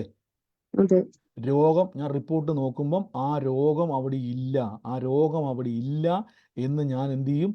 കാണും. അതല്ലേ പ്രാർത്ഥിക്കുമ്പോൾ തന്നെ. ഇപ്പം പ്രാർത്ഥിക്കുമ്പോൾ കണ്ണടയ്ക്കും, പെട്ടെന്ന് മനസ്സിലോട്ട് വരുന്നത് രോഗമുണ്ട് എന്ന റിസൾട്ട് മനസ്സിൽ വരും, അല്ലേ? നമ്മൾ പലപ്പോഴും പ്രാർത്ഥിക്കുമ്പോൾ സ്കാൻ റിപ്പോർട്ട് നോക്കുന്നു, ബ്ലഡ് റിപ്പോർട്ട് നോക്കുമ്പോൾ അതേ രോഗം കാണുന്നു. കണ്ണടച്ചുകൊണ്ട് വചനം പറയുവാൻ തുടങ്ങുമ്പം ശ്രദ്ധിച്ചോണം, വചനം പറയാൻ തുടങ്ങുമ്പോൾ നിങ്ങൾ കാണേണ്ടത് അതേ റിസൾട്ടിൽ യേശു എന്നെ സൗഖ്യമാക്കി, എൻ്റെ രോഗം മാറി എന്നുള്ള റിസൾട്ട് കണ്ണുകൊണ്ട് കാണണം. അത് കണ്ടുകൊണ്ട് വേണം വചനം പറയുവാൻ തുടങ്ങാൻ. അങ്ങനെ വചനം പറയുവാൻ തുടങ്ങുമ്പോൾ എന്താ ഗുണമെന്ന് പറഞ്ഞാൽ ശ്രദ്ധിച്ചോണം, ഈ വിത്ത് മുളയ്ക്കുവാൻ തുടങ്ങും. അല്ലെങ്കിൽ എന്താ സംഭവിക്കുന്നത് വെച്ച് കഴിഞ്ഞാൽ, വിശ്വാസത്താൽ കാണാൻ പറ്റുന്നില്ല. എബ്രായ ലേഖനം 12-ാം അധ്യായത്തിൽ ഇങ്ങനെ പറഞ്ഞിരിക്കും, വിശ്വാസത്തിന്റെ നായകനും പൂർത്തി വരുത്തുന്നതിനുമായ യേശുവിനെ നോക്കുക. ശ്രദ്ധിച്ചോണം, യേശുവിനെ നോക്കുക എന്ന് പറഞ്ഞിട്ട് പറയുകയാണ്. തൻ്റെ മുമ്പിൽ വെച്ചിരിക്കുന്ന സന്തോഷം ഓർത്തുകൊണ്ട് അപമാനം അലക്ഷ്യമാക്കി ക്രൂശിനെ സഹിക്കുകയും ദൈവസിംഹാസനത്തിൻ്റെ വലത്തുഭാഗത്തിരിക്കുകയും ചെയ്തു. ശ്രദ്ധിച്ചോണം, യേശുവിനെ പറ്റി പറയുകയാണ്, ക്രൂശ് സഹിച്ചതിൻ്റെ കാരണം യേശു എന്തുകൊണ്ടാണ്? യേശുവിനറിയാം, ഈ ദുഃഖത്തിലൂടെ ഞാൻ കടന്നു പോയാലും ഞാൻ ദൈവത്തിൻ്റെ വലത്തുഭാഗത്ത് ഉയർത്തെഴുന്നേൽക്കും. കണ്ടോ, ഞാൻ പറഞ്ഞില്ലേ, കർത്താവിനോട് നമ്മൾ പോയി ചോദിക്കും, കർത്താവേ ശരിക്കും കർത്താവ് മൂന്നാം നാൾ ഉയർത്തെഴുന്നേൽക്കുമോ എന്നൊരു സംശയം ചോദിച്ചാൽ യേശു പറയും, പൊന്നു സഹോദര, ഈ ദുഃഖത്തെ ഞാൻ ജയിക്കുന്നത് എങ്ങനെയാണെന്നറിയാവോ? നിങ്ങൾ ശ്രദ്ധിച്ചു നോക്കി, തൻ്റെ മുമ്പിൽ വെച്ചിരിക്കുന്ന സന്തോഷം ഓർത്ത്, എന്താ സന്തോഷം എന്നറിയാവോ? മൂന്നാം നാൾ പാപമോചിതനായി യേശു ഉയർത്തെഴുന്നേറ്റ് സകലർക്കും അനുഗ്രഹമായി തീരുമെന്നുള്ള സന്തോഷത്തെ യേശുവിൻ്റെ മനസ്സിൽ അതാ ഓർത്തത്. കണ്ടോ, എന്താ യേശു എന്താ ചെയ്തത്? ഓർത്തു. എൻ്റെ കൂടെ പറഞ്ഞാട്ടെ, ഓർക്കണം. പ്രാർത്ഥിക്കുമ്പോൾ തന്നെ ഓർക്കണം, റിസൾട്ട് കണ്ടുകൊണ്ട്. പ്രാർത്ഥിക്കുമ്പോൾ തന്നെ ഓർക്കണം. തൻ്റെ മുമ്പിൽ വെച്ചിരിക്കുന്ന സന്തോഷം എന്തായിരിക്കും? ആ സന്തോഷം എന്തായിരിക്കും? ആ സന്തോഷം നിങ്ങളുടെ എൻ്റെയും രക്ഷ, നിങ്ങളുടെ എൻ്റെയും സൗഖ്യം, നിങ്ങളുടെ എൻ്റെയും നിത്യജീവൻ, നിങ്ങളുടെ എൻ്റെയും രക്ഷാ പദ്ധതി, നിങ്ങളുടെ എൻ്റെയും ശാപത്തിൽ നിന്നുള്ള അനുഗ്രഹം. ഇതെല്ലാം ഈ സന്തോഷം യേശു ഓർത്തിട്ട്, എന്നിട്ട് ഈ വചനം ശ്രദ്ധിച്ചോണം, ആ വാക്യം ഒന്ന് വായിക്കാൻ പറ്റുന്ന ആരെങ്കിലും ഉണ്ട്? ഇവിടെ മുതൽ ഈ അവനുള്ളത് യേശു എന്ന് വായിക്കണേ. അവനുള്ളത് യേശു എന്ന് വായിക്കണേ. ഒന്ന് വായിച്ച വാക്യം. യേശു അപമാനം അലക്ഷ്യമാക്കി ക്രൂശിനെ സഹിക്കുകയും ദൈവസിംഹാസനത്തിന്റെ വലതുഭാഗത്ത് ഇരിക്കുകയും ചെയ്തു. കണ്ടോ? അപ്പൊ യേശു ഓർത്ത സന്തോഷം, യേശുവിനെ യേശു ഇങ്ങനെ ഓർക്കും. പെട്ടെന്ന് മനസ്സിലോട്ട് വരും, ദൈവമേ ഗെത്സമനയിൽ വെച്ച് അവർ പിടിക്കും, യേശു ക്രൂശിൽ തറയ്ക്കും. ഇതിങ്ങനെ യേശുവിൻ്റെ മനസ്സിലേക്ക് ആ തകർച്ച ഓർത്തപ്പം കർത്താവ് എന്ത് ചെയ്തു? ആ ക്രൂശ് ഓർത്തപ്പോൾ കർത്താവ് പെട്ടെന്ന് ആ സന്തോഷം അങ്ങോട്ട് ഓർത്തു. ക്രൂശ് മനസ്സിൽ വരുമ്പോഴെല്ലാം യേശു ക്രിസ്തു എന്ത് ചെയ്തു അറിയാം? ആ സന്തോഷം അങ്ങ് ഓർത്തു. പാപസംബന്ധമായിട്ട് മരിച്ചു ഉയർത്തെഴുന്നേറ്റ് പിതാവിൻ്റെ വലത്തുഭാഗത്ത് ഇരിക്കുന്നത് ഓർത്തു. അടുത്ത വാക്യത്തിൽ പറയുന്നു, നിങ്ങളുടെ ഉള്ളിൽ ക്ഷീണിച്ചു മടുത്തു പോകാതിരിപ്പാൻ പാപികളാൽ തനിക്ക് നേരിട്ട ഇങ്ങനെയുള്ള വിരോധം സഹിച്ചവനെ ധ്യാനിക്കണം. എൻ്റെ കൂടെ പറ, യേശു ഉയർത്തത് കൊണ്ട് എൻ്റെ വിഷയത്തിൽ ഞാനും ഒരു അത്ഭുതമായി ഉയർക്കുമെന്ന് പറ. യേശു ഉയർത്തത് കൊണ്ട് എൻ്റെ വിഷയത്തിൽ ഞാനും ഒരു അത്ഭുതമായി ഉയർക്കും. ഇപ്പൊ നിങ്ങൾക്ക് മനസ്സിലായോ? അപ്പൊ കർത്താവിൻ്റെ ഉള്ളിലും മാനുഷികമായിട്ട് നോക്കിയാൽ കർത്താവിൻ്റെ ഉള്ളിലും ക്രൂശിനെ ഓർത്തപ്പം ദുഃഖം വന്നെങ്കിലും കർത്താവിൻ്റെ സന്തോഷത്തെ കർത്താവ് ശ്രദ്ധ മാറ്റി വിട്ടു. ഈ ദിവസങ്ങളിൽ ഞാൻ പറയുന്നത്, നിങ്ങൾക്ക് ദുഃഖമില്ലെന്നല്ല ഞാൻ പറഞ്ഞത്, പ്രയാസമില്ലെന്നല്ല ഞാൻ പറഞ്ഞത്, അതിനെ നോക്കിക്കൊണ്ടിരുന്നാൽ നമുക്ക് വിത്ത് മുളപ്പിക്കാൻ പറ്റത്തില്ല. യേശു ഓർക്ക്, ദൈവമേ ക്രൂശി കയറും, 3 ആണിമേൽ തറയ്ക്കപ്പെടും, എൻ്റെ ദൈവമേ എന്തൊരു പാടാ.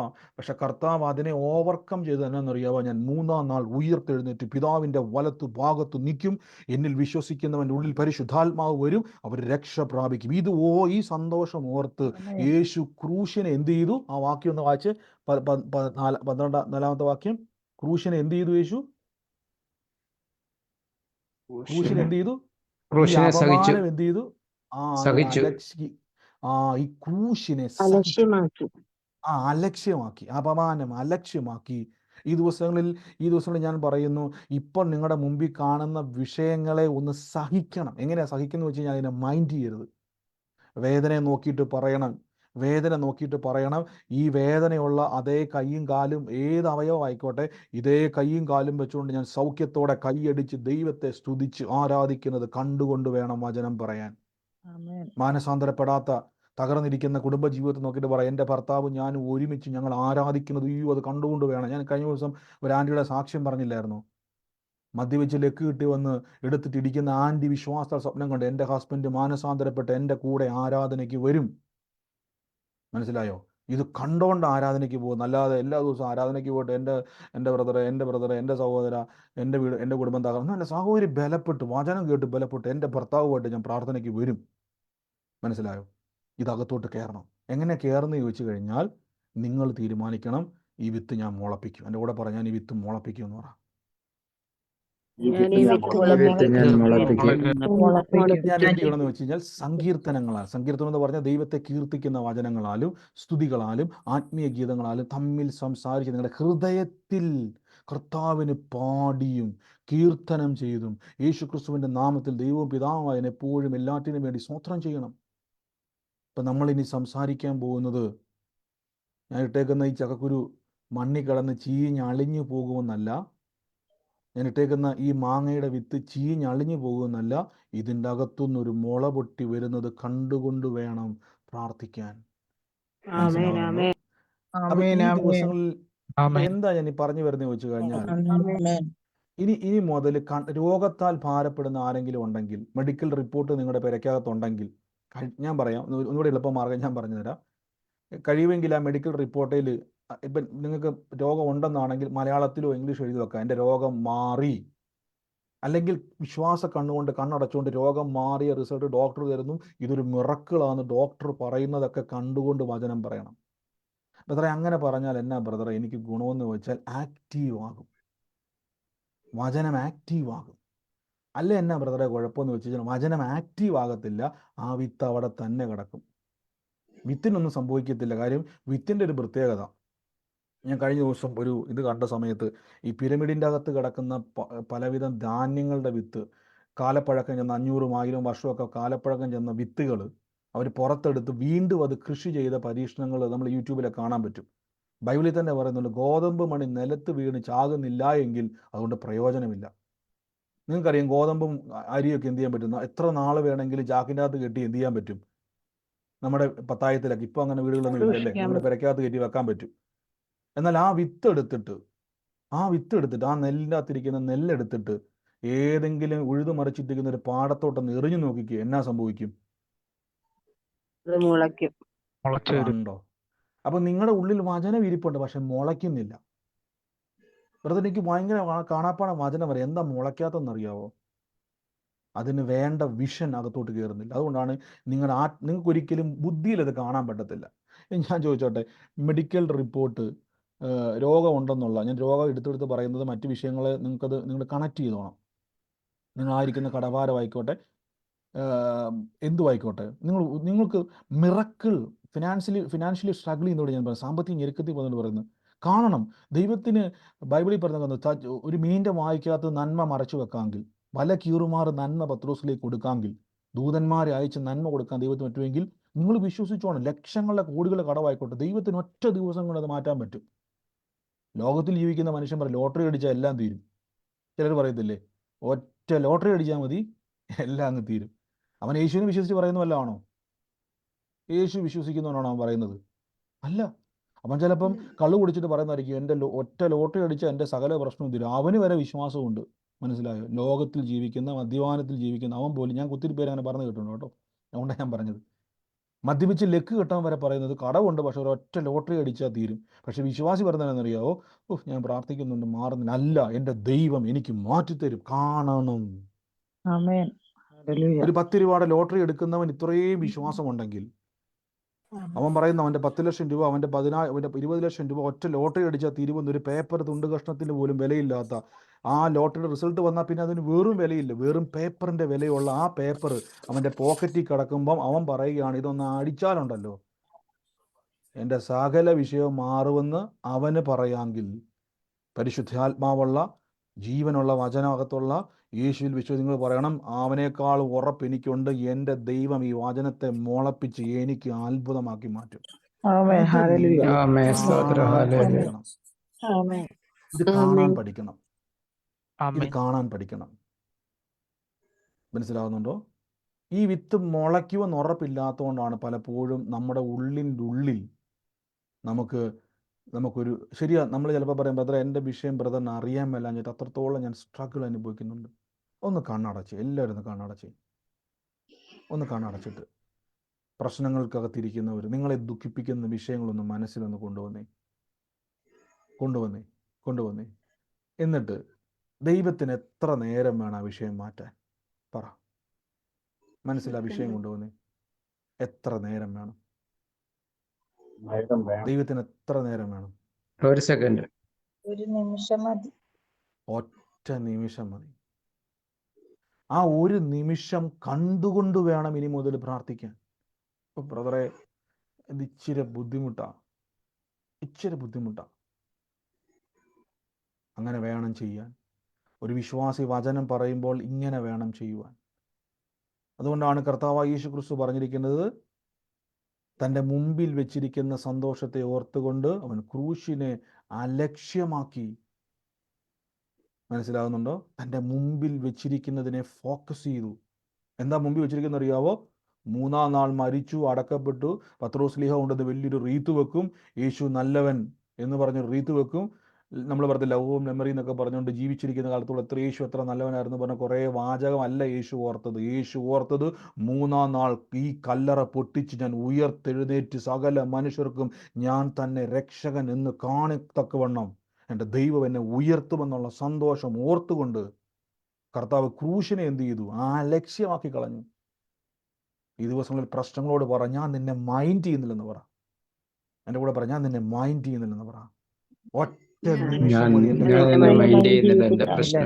പ്രശ്നങ്ങളെ ഞാൻ മൈൻഡ് ചെയ്യുന്നു. ഞാൻ എന്റെ പ്രശ്നങ്ങളെ മൈൻഡ് ചെയ്യുന്നില്ല. ഞാൻ മൈൻഡ് ചെയ്യുന്നില്ല. നിങ്ങൾക്കറിയാവോ, കോവിഡ് വന്ന സമയത്ത് രാജാവായിക്കോട്ടെ, മന്ത്രി ആയിക്കോട്ടെ, പ്രഭു ആയിക്കോട്ടെ, കളക്ടർ ആയിക്കോട്ടെ, IAS ആയിക്കോട്ടെ, ഡോക്ടർ ആയിക്കോട്ടെ, IPS ആയിക്കോട്ടെ, സകലരും മുട്ടുമടക്കില്ല ഒരു കുഞ്ഞു വൈറസിന് മുമ്പിൽ.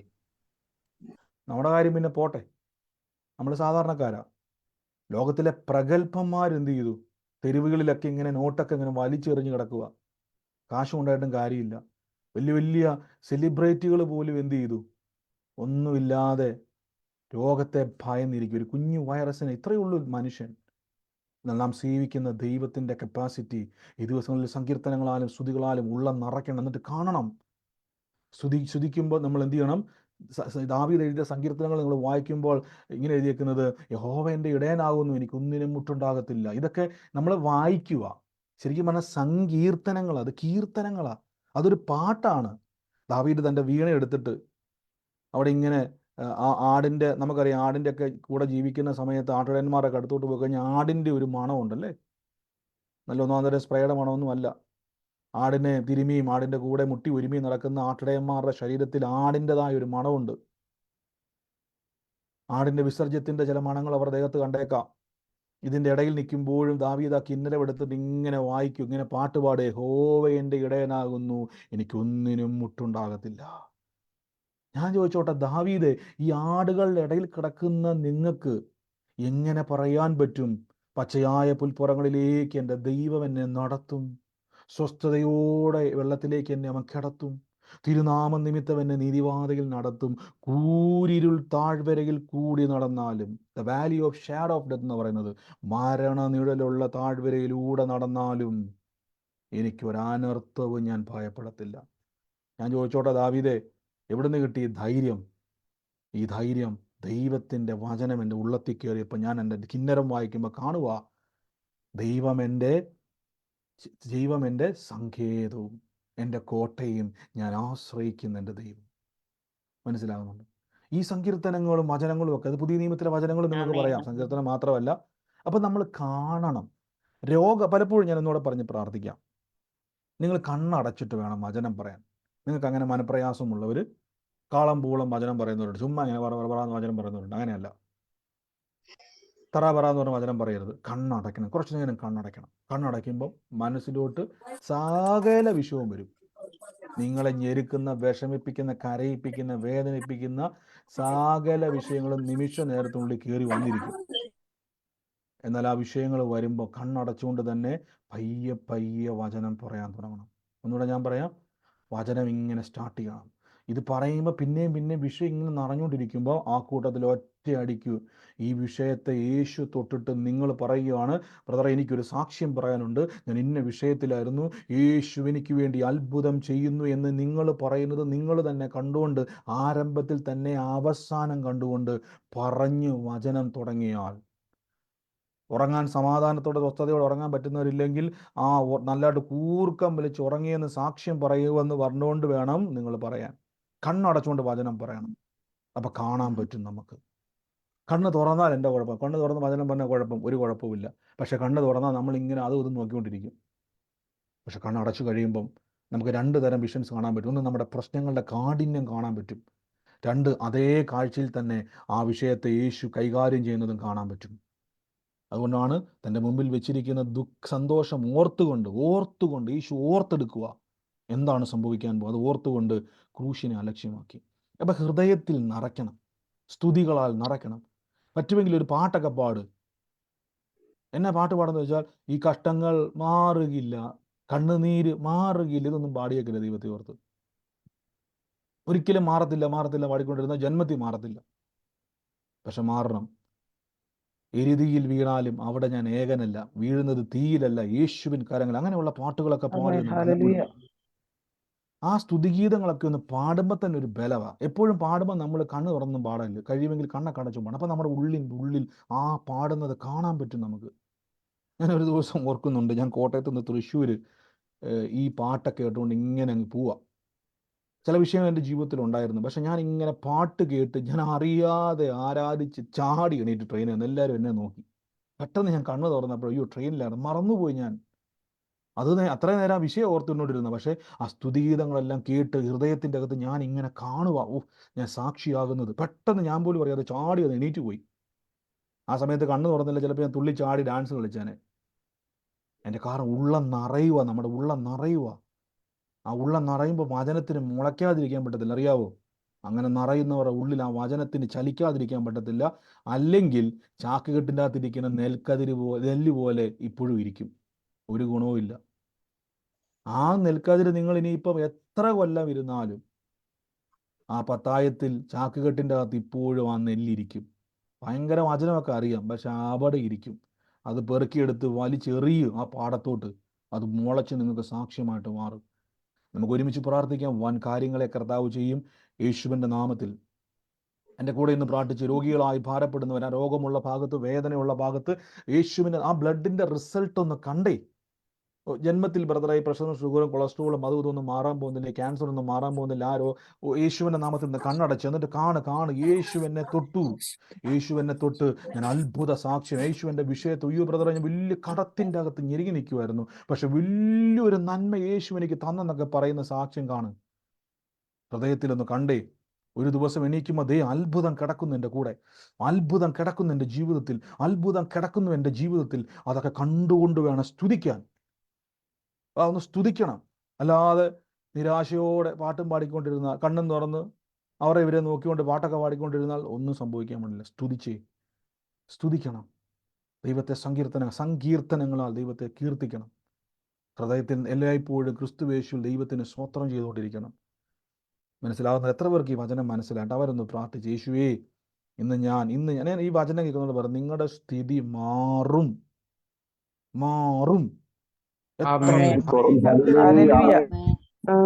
എത്ര ഭയങ്കര വിഷയമായിക്കോട്ടെ. ദൈവം, ബൈബിളിൽ നിങ്ങൾ ശ്രദ്ധിച്ചിട്ടുണ്ടോ? ബൈബിളിൽ പലയിടങ്ങളിൽ കാണുന്ന സംഭവം, ദൈവം ജീവിക്കുന്നു. ഇതാണ് എൻ്റെ ഉറപ്പ്. ദൈവം മരിച്ചെങ്കിൽ ആ വചനം മുളയ്ക്കത്തില്ല.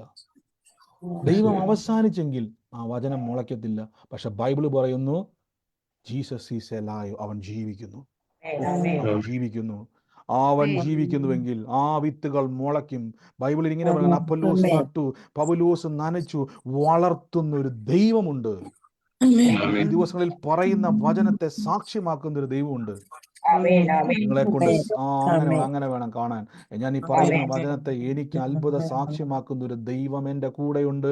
അത് കണ്ട് സ്തുതിച്ച് നമ്മുടെ അകത്തെ മനുഷ്യനൊന്ന് ബലപ്പെടുത്തിക്കേ. കണ്ടു പ്രാർത്ഥിച്ച്. വീണ്ടും പറയുന്നു, ഈ ദിവസങ്ങളിൽ വല്ലാതെ ഭാരപ്പെടുന്നവർ, ഇനി ബ്രദറെ എനിക്ക് കുഴപ്പമില്ല, കണ്ണടച്ചില്ലെങ്കിലും കുഴപ്പമില്ല ബ്രദറെ, എനിക്ക് ബലമുണ്ട്, അങ്ങനെയുള്ളവർ കണ്ണടയ്ക്കണ്ട. പക്ഷെ ബ്രദറെ എനിക്ക് കണ്ണടച്ചാൽ പേടിയാ ബ്രദറെ, കണ്ണടച്ചേ. എന്നിട്ട് വചനം അങ്ങോട്ട് കുറേ നേരം വചനം പറഞ്ഞുകൊണ്ടിരിക്കുക. എന്നിട്ട് വചനം പറഞ്ഞുകൊണ്ടിരുന്നിട്ട് ഒന്ന് കണ്ടേ, ബ്രദറെ എനിക്കൊരു സാക്ഷ്യം പറയാനുണ്ട് ബ്രദറെ, യേശുവിനെ തൊട്ടെന്ന് നിങ്ങൾ പറയുന്നത് കണ്ടുകൊണ്ട് ആ വചനം പറയുമ്പോൾ ആ വചനത്തിന് അവിടെ ഇരിക്കാൻ പറ്റത്തില്ല. വചനം ചലിക്കുവാൻ തുടങ്ങും, പയ്യെ മുള പൊട്ടാൻ തുടങ്ങും, അതിൻ്റെ അകത്ത് ഞാറ് പുറത്തു വരാൻ തുടങ്ങും. പിന്നീട് അതിൻ്റെ അകത്തുനിന്ന് ഒരു കൊയ്ത്തിന് വേണ്ടിയുള്ള നിറവിലേക്ക് ആ വചനം വരും. എന്താ ഉറപ്പെന്ന് വെച്ച് കഴിഞ്ഞാൽ വളർത്തുന്ന ഒരു ദൈവമുണ്ട്, പ്രവർത്തിക്കുന്ന ഒരു ദൈവമുണ്ട്. Name of Jesus. കർത്താവേ അനുഗ്രഹിക്കട്ടെ. രോഗത്താൽ ഭാരപ്പെടുന്ന കൈവച്ച് രോഗമുള്ള ഭാഗത്ത് കൈവെക്ക്.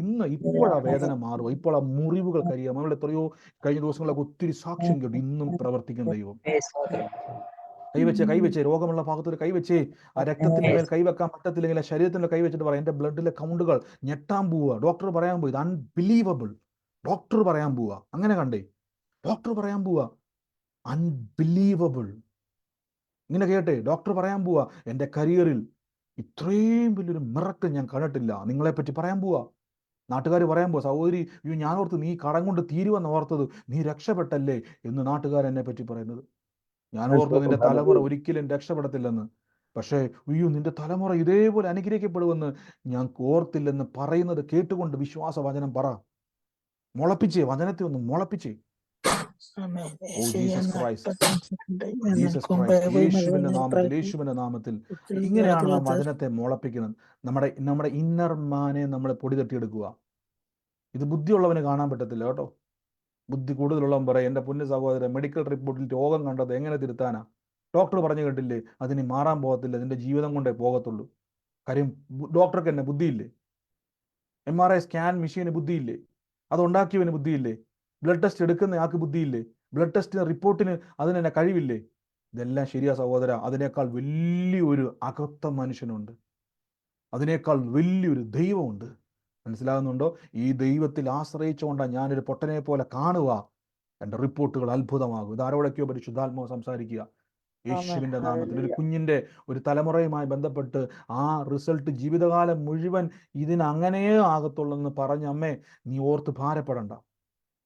ആ മാതാവിടെ കർത്താവ് പറയുന്നില്ല, റിപ്പോർട്ട് തിരുത്തിയിട്ട് ഡോക്ടർ തന്നെ പറയാൻ പോയി ഇത് മിറക്കിളാ. ഡോക്ടർമാരൊരിക്കലും മിറക്കിൾ എന്ന് പറയത്തില്ല. അവരുടെ മെഡിക്കൽ ടീമിൽ മിറക്കിൾ ഇല്ല. ശ്രദ്ധിച്ചിട്ടുണ്ടോ? നിങ്ങൾ ചോദിച്ചാൽ മതി. MBBS പഠിക്കുന്ന PG കഴിഞ്ഞ ഡോക്ടർ ചോദിക്കണം, നിങ്ങൾ ഇന്നേ വരെ നിങ്ങൾ പഠിച്ച പുസ്തകത്തിൻ്റെ അകത്ത് മിറക്കിൾ എന്നൊരു വാക്കുണ്ടോ, അത്ഭുതം എന്നൊരു വാക്കുണ്ടോ? ഡോക്ടർമാർ പറയും ഇല്ല. പകരം ട്രീറ്റ്മെൻറ്റ് എന്നൊരു വാക്കുണ്ട്. പകരം ട്രീറ്റ്മെൻറ്റ് ഇല്ലാത്ത രോഗങ്ങളുമുണ്ട്, ട്രീറ്റ്മെൻറ്റ് ഫലിക്കാത്ത സമയങ്ങളുമുണ്ട്. ഡോക്ടർമാർ പറയും. പക്ഷെ മിറക്കിൾ എന്നൊരു വാക്കില്ല. അതുള്ളത് ബൈബിളിൽ മാത്രമാണ്. ലോകത്തിൽ ഏത് പുസ്തകം നിങ്ങൾ തപ്പിക്കോ അവിടെ ഒന്നും കാണാത്തൊരു വാക്ക് ഇവിടെയുണ്ട്, ബൈബിളിൽ അത്ഭുതം. അത് നിങ്ങൾക്ക് വേണ്ടിയുള്ളതാണ്. In the name of Jesus. ആ വേദനയുള്ള ഭാഗത്ത് വെച്ച് യേശുവിൻ്റെ നാമത്തിൽ പറ, എനിക്കിത് വേണ്ട, എനിക്കിത് വേണ്ട.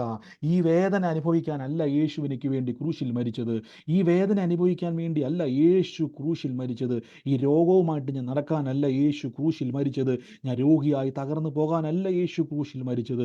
ഞാൻ തകർന്ന തരിപ്പടമാകാൻ വേണ്ടി അല്ല യേശു ക്രൂശിൽ ദരിദ്രനായത്. ഞാൻ ശാപമായി തീരാൻ വേണ്ടി അല്ല യേശു. ഇത് പറഞ്ഞുകൊണ്ടിരിക്കുമ്പോൾ തന്നെ വഴിത്തിരിവുകളെ ദൈവം ചെയ്യാൻ പോവുക. ഓ യേശുവേ, നമ്മുടെ ഈ പ്രാർത്ഥനയിൽ പങ്കുചേരുന്നതിൻ്റെ അകത്ത് സാലി എന്ന പേരുള്ള കുടുംബവുമായിട്ട് ബന്ധപ്പെട്ട ആരെങ്കിലും ഉണ്ടെങ്കിൽ പെട്ടെന്നൊന്ന് പ്രതികരിച്ച് ഞാൻ യേശുവിൻ്റെ നാമത്തിൽ ഒന്ന് പ്രാർത്ഥിക്കുമ്പോൾ, സാലി യൂട്യൂബിലോ ഫേസ്ബുക്കിലോ വേഗത്തെ ഏറ്റെടുത്ത് യേശുവിൻ്റെ നാമത്തിൽ സാലിക്ക് വേണ്ടി ഇന്ന് പ്രാർത്ഥിക്കുമ്പോൾ കർത്താവ് ഇന്ന് ആ മകളെ തൊടാൻ പോവുക. സാലിക്ക് 2 മക്കളുണ്ട്. കർത്താവ് എന്നെ കാണിക്കുന്ന കുടുംബത്തിന് മേൽ കർത്താവ് നിരാശകളെ മാറ്റിയിട്ട് ആ കുടുംബത്തോട് പറയണം, സാലി നിൻ്റെ കുടുംബത്തിൽ നീ തലമുറയോർത്തും നിന്നെ ഓർത്തും ഭാരപ്പെടുക. കുടുംബത്തിൻ്റെ അകത്ത് ആരും എന്നെ സഹായിക്കാനില്ലെന്ന് ഭാരപ്പെടുക. പറയണം പോയിട്ട്, യേശു നിന്നെ സഹായിക്കും. ഓ നന്ദി കർത്താവേ, നന്ദി കർത്താവേ, നന്ദി യേശുവേ. ഓ യേശുവേ, ഒക്ടോബർ 16 ജനിച്ച ആരെങ്കിലും നമ്മുടെ സൂമിലുണ്ടെങ്കിൽ ഒന്ന് ചാടിപ്പിടിച്ചു. സൂമിലുണ്ടെങ്കിൽ ഫേസ്ബുക്കിലോ യൂട്യൂബിലുണ്ടെങ്കിൽ ഒക്ടോബർ 16 ജനിച്ച ആളുണ്ടെങ്കിൽ ചാടിപ്പിടിച്ചു. യേശുവിൻ്റെ നാമത്തിൽ ഇന്ന് ആ വ്യക്തിയുടെ മേൽ കർത്താവിൻ്റെ വലിയൊരു പ്രവൃത്തി വെളിപ്പെടാൻ പോവുക. യേശുവിൻ്റെ നാമത്തിൽ അനുഗ്രഹിക്കുന്നു. കർത്താവെ അങ്ങയുടെ അത്ഭുതത്തെ റിലീസ് ചെയ്യുന്നു, അത്ഭുതത്തെ റിലീസ് ചെയ്യുന്നു. ഈ വിത്തൊന്നും മുളപ്പിച്ച് ഞാൻ വീണ്ടും വീണ്ടും പറയുന്നു, നിങ്ങളുടെ തകർന്ന അവസ്ഥകളെ ഞാനും പലപ്പോഴും എൻ്റെ ജീവിതത്തിൻ്റെ അകത്ത് എൻ്റെ ഉള്ളിൽ കണ്ണടച്ചാൽ എനിക്കറിയത്തില്ല, കണ്ണടയ്ക്കാൻ പേടിയായിപ്പോയിട്ടുണ്ട് ഒരു സമയങ്ങളിൽ. അതേപോലെയുള്ള ചിന്താഭാരങ്ങൾ നിറച്ച് എന്നെ കിടത്തിയിട്ടുണ്ട്. പക്ഷെ കിടന്ന കിടപ്പിൽ ഞാൻ എൻ്റെ ഉള്ളത്തിൻ്റെ ഉള്ളിൽ നിന്നും ഇട്ട വചനം പയ്യെ ചലിക്കാൻ തുടങ്ങി. എന്നോട് തന്നെ പറയാൻ തുടങ്ങി, ഒരനർത്ഥവും നിനക്ക് വരത്തില്ല, ഒരു ബാധയും നിൻ്റെ കൂടാരത്തിൽ അടുക്കത്തില്ല. ഇങ്ങനെ തന്നെയും പിന്നെയും പറഞ്ഞുകൊണ്ടിരിക്കുമ്പോൾ എനിക്ക് മനസ്സിലായി, ദൈവത്തിലേക്ക് എൻ്റെ ഫോക്കസ് മാറാൻ തുടങ്ങി. ദൈവമുണ്ട് എൻ്റെ കൂടെ, ദൈവമുണ്ട്, ദൈവം എന്നെ സഹായിക്കുമെന്നൊരു ഉറപ്പുള്ളത്തിൽ നിറയാൻ തുടങ്ങി. ശരീരത്തിൽ ആ ബലം വ്യാപരിക്കാൻ തുടങ്ങി. എനിക്ക് മനസ്സിലായി, ഇത് ഞാൻ കൂടുതൽ കൂടുതൽ കൂടുതൽ ഫോക്കസ് ചെയ്യണം. ഞാൻ വീണ്ടും പറയാം, കടം മേടിക്കാൻ നിങ്ങൾക്ക് പറ്റും. പരിചയക്കാരുണ്ടെങ്കിൽ എന്നെ ഒന്ന് സഹായിക്കണം. പക്ഷേ വായ്പ കൊടുക്കുന്ന ഒരു ലെവലിൽ, കടം മേടിക്കുന്ന ഒരു വ്യക്തി വായ്പ കൊടുക്കുന്ന ഒരു ലെവലിലേക്ക് മാറണമെങ്കിൽ അസാധ്യമാണ്, അസാധ്യമാണ്. പക്ഷേ അസാധ്യങ്ങളെ സാധ്യമാക്കുന്ന ഒരു ദൈവം നിങ്ങളുടെ കൂടെ ഉണ്ടെങ്കിൽ സാധ്യമാണ്, സാധ്യമാണ്. ഈ ദിവസങ്ങളിൽ പറയുന്നു, സാധ്യമാണ്, സാധ്യമാണ്. യേശുവിൻ്റെ നാമത്തിൽ പ്രാർത്ഥിക്കുന്നു, സാധ്യമാണ്. അങ്ങനെ ഒന്ന് കണ്ടേ. അങ്ങനെ നിങ്ങൾ കൊടുക്കുന്നെന്ന് കണ്ടേ, സൗഖ്യമാകുന്നത് കണ്ടേ, സൗഖ്യമാക്കുന്നത് കണ്ടേ, കണ്ടുകൊണ്ട് വേണം. ഇനി മുതൽ ഞാൻ നാളെ ചോദിക്കുമ്പം ബ്രദർ ഏത് വാക്യം എടുത്തെന്ന് വെച്ച് കഴിഞ്ഞാൽ ഈ ദിവസത്തിൽ കണ്ടുകൊണ്ട് പ്രാർത്ഥിക്കണം. ഇതാണ് നമ്മൾ ചെയ്യേണ്ടത്. ഞാൻ ഇടയ്ക്കിടയ്ക്ക് ചോദിക്കും, അനുഗ്രഹിക്കുന്നു. ഇപ്പം തന്നെ രോഗവും വേദനയും വിട്ടുമാറുകയാണ്. ഇനി മേലാൽ അത് കാണത്തില്ല കേട്ടോ. ഒന്ന് പറഞ്ഞ്, ഇത് എനിക്കുള്ളതല്ല, എൻ്റെ യേശുവിന് ഇഷ്ടമല്ല ഞാൻ രോഗിയാകുന്നത്. ദൈവത്തിൻ്റെ പ്ലാൻ എൻ്റെ സൗഖ്യമാണ്. അതുകൊണ്ടാണ് ക്രൂശിൽ യേശു അടിയേറ്റത്, യേശു മുറിവേറ്റത്. ഞാൻ രോഗിയാകുന്നത് യേശുവിന് ഇഷ്ടമല്ല. എൻ്റെ അവയവങ്ങൾ കേടാകുന്നത് യേശുവിന് സന്തോഷമില്ലാത്തത് കൊണ്ട് യേശുവിൻ്റെ മുറിവിനാൽ പുതിയത് ഉണ്ടായി വരികയാണ്. ഞാൻ സമാധാനത്തോടെ ഉറങ്ങുന്നത് കാണുന്നതാണ് എൻ്റെ യേശുവിൻ്റെ സന്തോഷം. അതുകൊണ്ട് ഞാൻ സമാധാനത്തോടെ ഉറങ്ങും. ഉറങ്ങും. ഞാൻ സന്തോഷത്തോടെ സന്തോഷത്തോടെ ഞാൻ സമാധാനത്തോടെ ഞാൻ കിടന്നുറങ്ങും. ഞാൻ കാണും. അതിന് വിരോധമായിട്ട് എല്ലാ കാഴ്ചകളും ഞാൻ വെട്ടി ദൂരെ കളയുന്നു. അനുഗ്രഹിക്കുന്നു. ഒരുമിച്ച് ഞങ്ങൾ പ്രാർത്ഥിക്കും. സകല വിഷയത്തെ ഞങ്ങൾ ഏൽപ്പിക്കുന്നപ്പ, സകല വിഷയത്തെ ഏൽപ്പിക്കും. ഈ നിമിഷം ഒരുമിച്ച് നമ്മൾ പ്രാർത്ഥിക്കാൻ വേണ്ടി ശ്രദ്ധിച്ചോണം. നിങ്ങളുടെ വിഷയങ്ങളെ ഒരുമിച്ച് പ്രാർത്ഥിക്കുക. ഇപ്പോൾ ഈ നിമിഷം ഇപ്പം മുതൽ പറഞ്ഞു തുടങ്ങിക്കോണം, ഞാൻ വലിയൊരു അത്ഭുതം കണ്ടുകൊണ്ടാണ് പ്രാർത്ഥിക്കുന്നത്. പിള്ളേരെ കൊണ്ട് ഒന്നാം ക്ലാസ്സിൽ ചേർക്കുമ്പോൾ തന്നെ നമ്മൾ മനസ്സിൽ കണ്ടവൻ ഡോക്ടർ ആയിരിക്കും. ഒന്നാം ക്ലാസ്സിൽ ചേർത്തപ്പോൾ തന്നെ നമ്മൾ മനസ്സിൽ കണ്ടവൻ ഡോക്ടർ ആണ്, അല്ലേ? അത് മാറിപ്പോകാൻ സാധ്യതയുണ്ട് മാനുഷികമായിട്ട്. പക്ഷെ വചനം വിശ്വസിക്കുന്നവൻ കണ്ടോണ്ട് നടക്കും. കാര്യം ഉറപ്പ് ദൈവത്തിൻ്റെതാണ്. അനുഗ്രഹിക്കുന്ന സകല വിഷയത്തെ ഒരുമിച്ച് പ്രാർത്ഥിക്കുന്നു. യേശുവേ, അങ്ങ് സൗഖ്യമാക്കി കൃപയ്ക്ക് സകല പ്രാർത്ഥന. ഈ ദിവസം കൂടി സാമ്പത്തികമായിട്ട് ഞാൻ വീണ്ടും പ്രാർത്ഥിക്കുകയാണ്. ഇത് കഴിയുമ്പോൾ നിങ്ങൾ ബ്രദറെ എനിക്കൊരു സാമ്പത്തിക വിഷയമുണ്ട്, ബ്രദറെ എനിക്കൊരു വിഷയമുണ്ട് ബ്രദറെ എന്ന് പറയരുത്. ശ്രദ്ധിച്ചോണം. ഇപ്പോൾ ഒരു തീ കത്തിക്കൊണ്ടിരിക്കുക. ഈ തീക്കകത്തോട്ട് പേപ്പർ കഷ്ണങ്ങൾ എറിയുന്നത് പോലെ യേശുവിൻ്റെ ഒരുമിച്ച് പ്രാർത്ഥനയേക്കാൾ ശക്തി വേറെ ഒന്നുമില്ല. എല്ലാവരും ഒരുമിച്ച് പ്രാർത്ഥിച്ച് ഞങ്ങൾ പരസ്പരം അനുഗ്രഹിക്കുന്നപ്പ. കടഭാരത്തിൽ നിൽക്കുന്നവരുണ്ട്, രോഗത്താൽ ഭാരപ്പെടുന്നവരുണ്ട്, മനപ്രയാസത്തിൽ കടന്നു പോകുന്നവരുണ്ട്, ആദ്യ ദുഃഖത്തിലിരിക്കുന്നവരുണ്ട്, തലമുറയോർത്ത് കരയുന്നവരുണ്ട്. എല്ലാവരെയും ഞങ്ങൾ ഒരു നിമിഷം ഒരുമിച്ച് ഏൽപ്പിക്കുന്ന യേശുവെ, ഒരുമിച്ച് ഏൽപ്പിക്കുക. കർത്താവ് ഫിനാൻഷ്യലി മാത്രമല്ല പല വിധമാകുന്ന തടസ്സങ്ങളിൽ കേസിൽ നിൽക്കുന്നവരുണ്ട്. അവരെയൊക്കെ ഓർത്ത് പ്രാർത്ഥിക്കുന്നു. ആരും മ്യൂട്ട് മാറ്റണ്ട. മൈക്ക് മ്യൂട്ട് ചെയ്തേ. ഒരുമിച്ച് നിങ്ങൾ കണ്ടോണം. നമ്മൾ കണ്ണടച്ച് കണ്ടു. ഒരു തീക്കകത്തോട്ട് പേപ്പർ എടുത്ത് കരിച്ചു കളയുന്നത് പോലെ നിങ്ങളുടെ വിഷയങ്ങളെ ഞങ്ങൾ ഇപ്പോൾ എറിഞ്ഞു കളയുക. അത് കത്തിത്തീരാൻ പോവുക. വിഷയങ്ങൾ കത്തിത്തീരുക. പ്രാർത്ഥിച്ച് അനുഗ്രഹിക്കുന്നു. അത്ഭുതങ്ങൾ സംഭവിക്കും. മിറക്കിൾസ്. ലോകത്തിൽ മെഡിക്കൽ സയൻസിന്റെ പുസ്തകത്തിൽ ഇല്ലാത്ത വാക്ക് മിറക്കിൾ. ലോകത്തിൽ ഒരു നിഘണ്ടുവിലും ഇല്ലാത്ത വാക്ക് മിറക്കിൾ. ബൈബിളിൽ മാത്രം നിൽക്കുന്ന ഒരു വാക്ക് മിറക്കിൾ. അത്ഭുതം ഇപ്പോൾ ശരീരത്തിൽ വ്യാപരിക്കുന്നു, ജീവിതത്തിൽ വ്യാപരിക്കുന്നു. Super natural. ഈ അക്കൗണ്ടൊക്കെ എടുത്ത് വെച്ചിട്ട് പറയാം, എൻ്റെ അക്കൗണ്ടിൽ അസാധാരണമായ മിറക്കിൾ മണി. വല കീറുമാറ് നന്മ പത്രോസിന്റെ പടകിൽ വന്നെങ്കിൽ ഒഴുകി നടക്കുന്ന മീൻ്റെ അകത്ത് ആ ചതുദ്രമ പണം വന്നെങ്കിൽ എൻ്റെ അക്കൗണ്ടിലും വരും, എൻ്റെ പേഴ്സിലും വരും, എൻ്റെ ജീവിതത്തിലും വരും. ഇനി ഞാൻ മേലാൽ വായ്പ വാങ്ങത്തില്ല. ഒന്ന് കണ്ടേ, എന്നെ ഞാൻ വായ്പ വാങ്ങിച്ചുകൊണ്ടിരിക്കുന്ന ആൾക്കാർക്ക് ഞാൻ അങ്ങോട്ട് കൊടുക്കാൻ പോവാ. ഞാൻ രോഗത്തിലിരുന്ന ആ വിഷയത്തെ ഞാൻ അനേർക്ക് വേണ്ടി പ്രാർത്ഥിക്കുക. എൻ്റെ രോഗം വെച്ചോണ്ടല്ല കേട്ടോ, ആ പരിപാടി ഇല്ല. ആ രോഗം സൗഖ്യമായി, എന്നെ സൗഖ്യമാക്കി യേശു നിന്നെ സൗഖ്യമാക്കും എന്ന് പറഞ്ഞ് പ്രാർത്ഥിക്കാൻ പോവാ. തകർന്ന ഭവനത്തിക്കരച്ചിട്ട് പറയാൻ പോവേ, ഞാൻ ഇതേപോലെ ഒരു അവസ്ഥയിൽ പോയതാ, യേശു എന്നെ വിടുവിച്ചു എന്ന് പറഞ്ഞുകൊണ്ട് മറ്റവർക്ക് വേണ്ടി പ്രാർത്ഥിക്കുന്ന ആ ലെവലിലേക്ക് യേശു നിങ്ങളെ മാറ്റുകയാണ്. Command in the name of Jesus Christ. I believe in the power of Jesus. ഇപ്പോൾ ഒരുമിച്ച് പ്രാർത്ഥിച്ച് റിലീസ് ചെയ്യുന്ന കർത്താവേ, അത്ഭുതങ്ങളുടെ ദൈവം, ഞങ്ങളുടെ മേലത് സംഭവിക്കുന്നതിന് നന്ദി. ഇപ്പോൾ സ്വീകരിക്കുന്ന യേശുവേ, വിത്ത് മുളയ്ക്കുക. യേശുവിന്റെ അധികാരമുള്ള നാമത്തിൽ തന്നെ. ആമേൻ.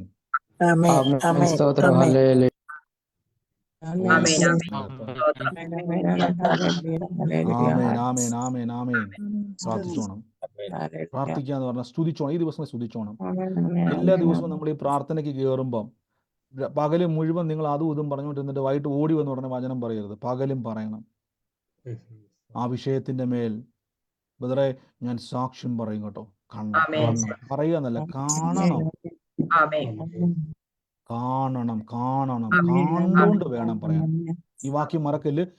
ആരംഭത്തിൽ തന്നെ അവസാനം കാണണം. ആരംഭത്തിൽ തന്നെ. പല സംരംഭങ്ങളും തുടങ്ങുന്നത് ആരംഭത്തിൽ തുടങ്ങുമ്പോൾ ആൾക്കാർ പറയും രക്ഷപ്പെട്ടാൽ മതിയായിരുന്നു. ചിലർ പറയത്തില്ലേ, ഓ ഈ ബിസിനസ് ഒന്ന് രക്ഷപ്പെട്ടാൽ അങ്ങനെയുള്ളവൻ രക്ഷപ്പെടത്തില്ല ലോകത്തിൽ. കാര്യം അവന് ഒരു ഉറപ്പുമില്ല, അവനൊരു ഉറപ്പുമില്ലാത്തവനാ. വചനം പറയുമ്പോൾ കാണണം ബ്രദറെ, ഈ വചനത്തിൻ്റെ അകത്തൊരു അത്ഭുതം ഉണ്ടല്ലോ, ഞാൻ റെഡിയായി നിൽക്കുക, പറയാൻ റെഡിയായിട്ട് നിൽക്കുക. ആമേൻ, ആമേൻ, ആമേൻ. കർത്താവ് അനുഗ്രഹിക്കട്ടെ. ഈ സമയത്ത് പ്രാർത്ഥനാ വിഷയമല്ല, സാക്ഷ്യങ്ങൾ പറയാനുണ്ടെങ്കിൽ ആരെങ്കിലും ഉണ്ടെങ്കിൽ നിങ്ങൾക്ക് സാക്ഷ്യം പറയാം. നമ്മൾ വിശ്വാസ പ്രഖ്യാപനങ്ങൾ ഏറ്റു പറയാൻ വേണ്ടി പോവാണ്. ഉള്ളവരാരെങ്കിലും ഉണ്ടെങ്കിൽ വേഗത്തിൽ പറഞ്ഞാട്ടെ. ഹലോ ബ്രദറെ, കേൾക്കാമോ? പറഞ്ഞോ ബ്രദറെ, ഒരു സാക്ഷ്യമുണ്ട്. പറഞ്ഞോ. വൈഫിനൊരു 5-6 വർഷമായി നടുവിന് വേദന തുടങ്ങിയിട്ട്. ഞാൻ കഴിഞ്ഞ കുറച്ച് ദിവസങ്ങളായി പ്രാർത്ഥിച്ചുകൊണ്ടിരിക്കുകയായിരുന്നു. കഴിഞ്ഞ ദിവസം പിന്നെ എന്നോട് പറഞ്ഞു എനിക്ക് ഭയങ്കര നടുവിനെ ഏക്കാൻ പറ്റുന്നില്ല എന്നൊക്കെ പറഞ്ഞു. ഞാൻ പറഞ്ഞു നിന്റെ നടുവിന് വേദന മാത്രം എന്താ പോവാത്തത്? ഏതായാലും ഇന്ന് നമ്മൾ രാത്രി പ്രാർത്ഥിക്കുമ്പോൾ ഞാൻ സമർപ്പിച്ച് പ്രാർത്ഥിക്കാൻ രോഗസൗഖ്യത്തിന് വേണ്ടി എന്ന് പറഞ്ഞു. അങ്ങനെ ഞങ്ങൾ പ്രാർത്ഥിച്ചു കഴിഞ്ഞപ്പോൾ ഞാൻ പറഞ്ഞു, നീ ഒരു 3 അത്ഭുതം പറഞ്ഞ് യേശു ചെയ്ത 3 അത്ഭുതങ്ങൾ പറയാൻ പറഞ്ഞു. അപ്പോൾ അവൾ പെട്ടെന്ന് പറഞ്ഞു. ഞാൻ പറഞ്ഞു, എന്നാൽ നിനക്ക് സൗഖ്യം ഇപ്പോൾ കിട്ടും, ഞാൻ പ്രാർത്ഥിക്കാൻ പോകാമെന്ന് പറഞ്ഞു. ഞാൻ പ്രാർത്ഥിച്ചു. അത് കഴിഞ്ഞ് ഞാൻ ഇന്നലെ ചോദിച്ചു എങ്ങനെയുണ്ടെന്ന് ചോദിച്ചു. കുഴപ്പമൊന്നുമില്ല. അപ്പൊ ഞാൻ പറഞ്ഞു, അങ്ങനെയാണ് സാക്ഷ്യം പറയണം കേട്ടോ എന്ന് പറഞ്ഞു. ഞാൻ നോക്കട്ടെ എന്ന് പറഞ്ഞു. ഇന്ന് ഞാൻ പിന്നെയും ചോദിച്ചു, എങ്ങനെയുണ്ട്, വേദന കുറവുണ്ടോ എന്ന് ചോദിച്ചു. പറഞ്ഞു സൗഖ്യമായി കേട്ടോ, ഇപ്പം വേദനയൊന്നും ഇല്ല എന്ന് പറഞ്ഞു. ദൈവത്തിന് നന്ദി, 1000 സ്തുതി, സ്തോത്രം. ദൈവനാമത്തിന് മഹത്വം ഉണ്ടായിരുന്നു. ജോളി ബ്രദർ എത്ര നാളുണ്ടായിരുന്ന വേദനയായിരുന്നത്? വേദന അവള് 2 പ്രസവം ഇതായിരുന്നു, ഓപ്പറേഷൻ ആയിരുന്നു. കാരണം തന്നെ ഞാൻ പ്രസവമായിട്ട് അനുബന്ധിച്ച് വേദനകൾ ഇങ്ങനെ ഒക്കേഷണലി വന്നുകൊണ്ടിരിക്കുന്ന വേദനകളായിരുന്നു. ആമേൻ. ജോളി ബ്രദർ പറഞ്ഞ ശ്രദ്ധിച്ചു നോക്കിയോ, ആ രോഗത്തോട് സൗഖ്യത്തെ പറ്റി പ്രാർത്ഥിക്കാൻ മാത്രമല്ല, യേശു ചെയ്ത അത്ഭുതങ്ങളെ ഓർമ്മപ്പെടുത്തി. അതുകൊണ്ട് നമ്മൾ ഇന്ന് കേട്ട വചനവുമായിട്ട് ബന്ധമുണ്ട്. യേശു ഓർത്തു. ഞാൻ പലപ്പോഴും പറഞ്ഞിട്ടില്ല, ചിലപ്പോൾ നിങ്ങൾ പ്രാർത്ഥിക്കുന്ന സമയത്ത് നിങ്ങളുടെ വിഷയമായിട്ട് ആത്മഹത്യ ചെയ്ത ആൾക്കാരുടെ രൂപമായിരിക്കും പലപ്പോഴും നമ്മളെ ഓർപ്പിക്കുന്നത്. നിങ്ങൾ പ്രാർത്ഥിക്കുമ്പോൾ നിങ്ങളുടെ അതേ രോഗം വന്ന് മരിച്ചവരുടെ ഫോട്ടോ നമ്മുടെ മനസ്സിലോട്ട് വരും. പക്ഷേ ഓർക്കേണ്ടത് ബൈബിളിൽ അങ്ങനെ ചെയ്തിട്ടുണ്ടോ? അതാണ് ഇന്ന് കേട്ട സാക്ഷ്യത്തിൽ യേശു അത്ഭുതം ചെയ്ത 3 കാര്യങ്ങൾ ഓർക്കാൻ പറഞ്ഞു. നല്ലൊരു കാര്യം, അത് ഓർക്കണം. എന്നിട്ട് പ്രാർത്ഥിച്ചു എന്ന് കേട്ടതുപോലെ അത് പൂർണ്ണ സൗഖ്യമായി. ഞാൻ എപ്പോഴും പറയുന്നുണ്ട്, സാക്ഷ്യം അത്ഭുതം കേൾക്കുമ്പം ആമേൻ പറയാത്തവർ കഠിന ഹൃദയമുള്ളവരാണ്. എങ്ങനെയുള്ള കഠിന ഹൃദയം അറിയാവോ? ഞാൻ പറഞ്ഞില്ലേ, ചാക്കുകെട്ടിന്റെ അകത്ത് വിത്ത് കയറ്റി വെച്ചിരിക്കുന്ന പോലെ നിങ്ങൾ ആമേൻ പറഞ്ഞു. ഞാൻ നിങ്ങളെ ശകാരിച്ചു പറയുവാണ്. എന്തിനാ ശകാരിക്കുന്നു വെച്ച് കഴിഞ്ഞാൽ, ദൈവപ്രവൃത്തി കണ്ട് നമ്മൾ ഒരു സാക്ഷ്യം മറ്റൊരു സാക്ഷി ഉളവാക്കും. ഇന്ന് ജോലി പറഞ്ഞില്ല, വൈഫിന്റെ നടുവേദന യേശു സൗഖ്യമാക്കി എന്ന് പറയുമ്പോൾ ചിലപ്പോൾ നിങ്ങൾക്ക് മുട്ടുവേദനയായിരിക്കും, ചിലപ്പോൾ നിങ്ങൾക്ക് വേറെ എന്തെങ്കിലും രോഗമായിരിക്കും. നിങ്ങൾ ആമേൻ പറഞ്ഞു കർത്താവേ സ്തുതി എന്ന് പറയുമ്പോൾ ആ രോഗസൗഖ്യം നിങ്ങളുടെ മേലേക്കും വരും. ഒരു സാക്ഷ്യം മറ്റൊരു സാക്ഷ്യം. ആമേൻ, ആമേൻ, ആമേൻ. അനുഗ്രഹിക്കട്ടെ. നല്ല സാക്ഷ്യത്തിന് നന്ദി. മറ്റാരെങ്കിലും ഉണ്ടോ? ബ്രദർ, എനിക്കൊരു സാക്ഷ്യമുണ്ട്. പറഞ്ഞു. തീർച്ചയായും. ബ്രദർ, കുറച്ച് നാൾ മുൻപ് ഞാനൊരു 5 മാസമായുള്ളൂ ഈ പ്രെയർ ഗ്രൂപ്പിൽ ചേർന്നിട്ട്. പക്ഷെ ആ ചേർന്ന സമയം തന്നെ ബ്രദർ ഒരു ആലോചന പറഞ്ഞിരുന്നു. ഒരു പഴയ ആൽബം നോക്കി കരയുന്ന ഒരാളെ ദൈവം കാണിച്ചു തരുന്നു, അത് വേണ്ട, അത് ദൈവത്തിൽ നിന്നുള്ളതല്ല എന്ന്. അത് ഞാനായിരുന്നു ബ്രദർ. എൻ്റെ ഒരു കുഞ്ഞ് 2.5 വർഷം മുമ്പ് ഈ ലോകം വിട്ടു പോയായിരുന്നു. ഞാൻ എല്ലാ ദിവസവും ഏത് സമയവും എനിക്ക് കരച്ചിൽ തന്നെയായിരുന്നു. ഫോട്ടോ നോക്കി എപ്പോഴും ഞാൻ കരഞ്ഞുകൊണ്ടിരിക്കുകയായിരുന്നു. പക്ഷെ അത്ഭുതം എന്ന് പറയട്ടെ ബ്രദർ, അത് പറഞ്ഞതിന് ശേഷം ഞാൻ കരയുന്നില്ല എന്നല്ല, എന്നാലും എൻ്റെ കരച്ചിൽ ഒരുപാട് മാറി. എന്താണെങ്കിലും എനിക്കൊരു പ്രത്യാശയുണ്ട്, കൂടി വരവിൻ നാളില് എനിക്ക് അവളെ തേജസ്സുള്ള ശരീരത്തോടെ കാണാൻ കഴിയുന്നുള്ളൊരു പ്രത്യാശ. ആമേൻ. പറഞ്ഞ പോലെ തന്നെ ആ വിട്ടുപിരിഞ്ഞ മകളെ ഓർത്ത് വലിയ അതീവ ദുഃഖം. ഞാൻ എപ്പോഴും പറയുന്നുണ്ട്, ക്രിസ്തുവിൽ ഇരിക്കുന്ന ഒരു വ്യക്തി മരിക്കുന്നത്, ബൈബിൾ പൗലോസ് പറഞ്ഞു, മരിക്കുന്നത് എനിക്ക് ലാഭമെന്നാണ് പറഞ്ഞത്. നമ്മുടെ നാട്ടിലൊരു വ്യക്തി മരിച്ചാൽ നമ്മൾ പറയും, ഓ അയാൾ തീരാ നഷ്ടമാണ്. പക്ഷെ ബൈബിളിൽ പൗലോസ് പറഞ്ഞു, എനിക്ക് വിട്ടുപിരിഞ്ഞ് ക്രിസ്തുവിനോട് ചേർന്നത് ഏറെ വാഞ്ച, മരിക്കുന്നത് എനിക്ക് ലാഭമാണ്. കാര്യം എന്നറിയോ, യേശുവിൽ ഒരു വ്യക്തി മരിച്ചാൽ വീണ്ടും കാണാൻ പറ്റും. നമുക്ക് ഉറക്കത്തിൽ എണീറ്റ് വരുന്നത് പോലെ നമുക്ക് വീണ്ടും കാണാൻ പറ്റും.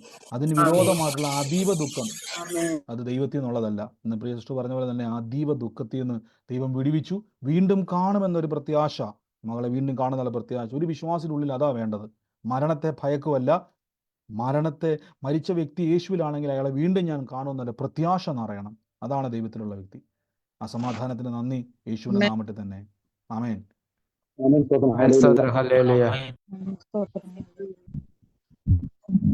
ബ്രദറെ, എനിക്കൊരു സാക്ഷിയുണ്ട്. തീർച്ചയായും പറഞ്ഞു. പറയട്ടെ പറഞ്ഞു പറഞ്ഞു. ബ്രദർ, എനിക്ക് ഹെർണിയയുടെ ബുദ്ധിമുട്ടുണ്ടായിരുന്നു 10-12 വർഷമായിട്ട്.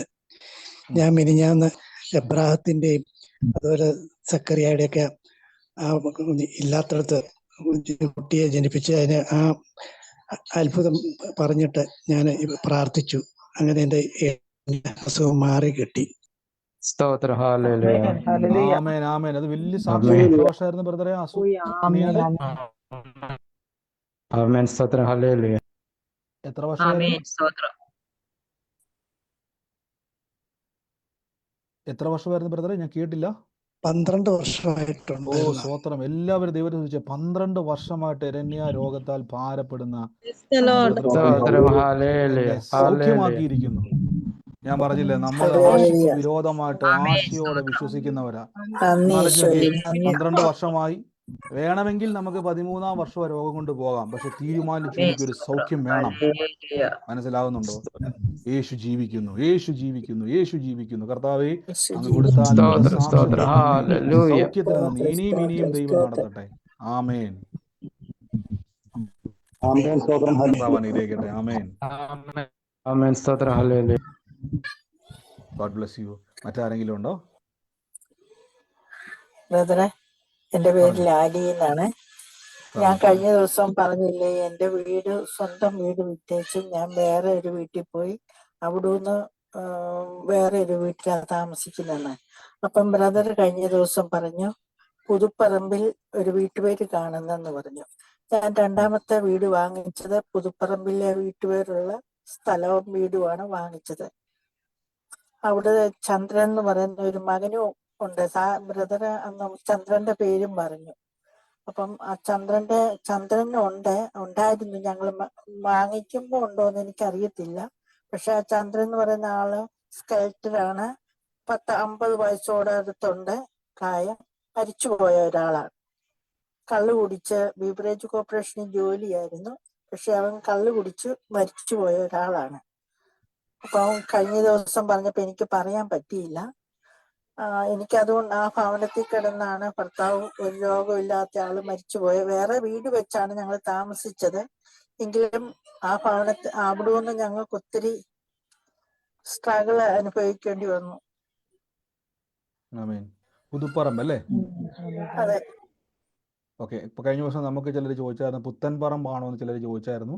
പക്ഷെ എന്റെ ഉള്ളിൽ അപ്പൊ പുതുപ്പറമ്പ് അങ്ങനെ പറഞ്ഞോണ്ട് ഞാൻ പിന്നെ അന്ന് എത്ര പറഞ്ഞില്ല. പേരത് കേട്ടായിരുന്നു? പുതുപ്പറമ്പ് എത്ര പേരത് കേട്ടായിരുന്നു?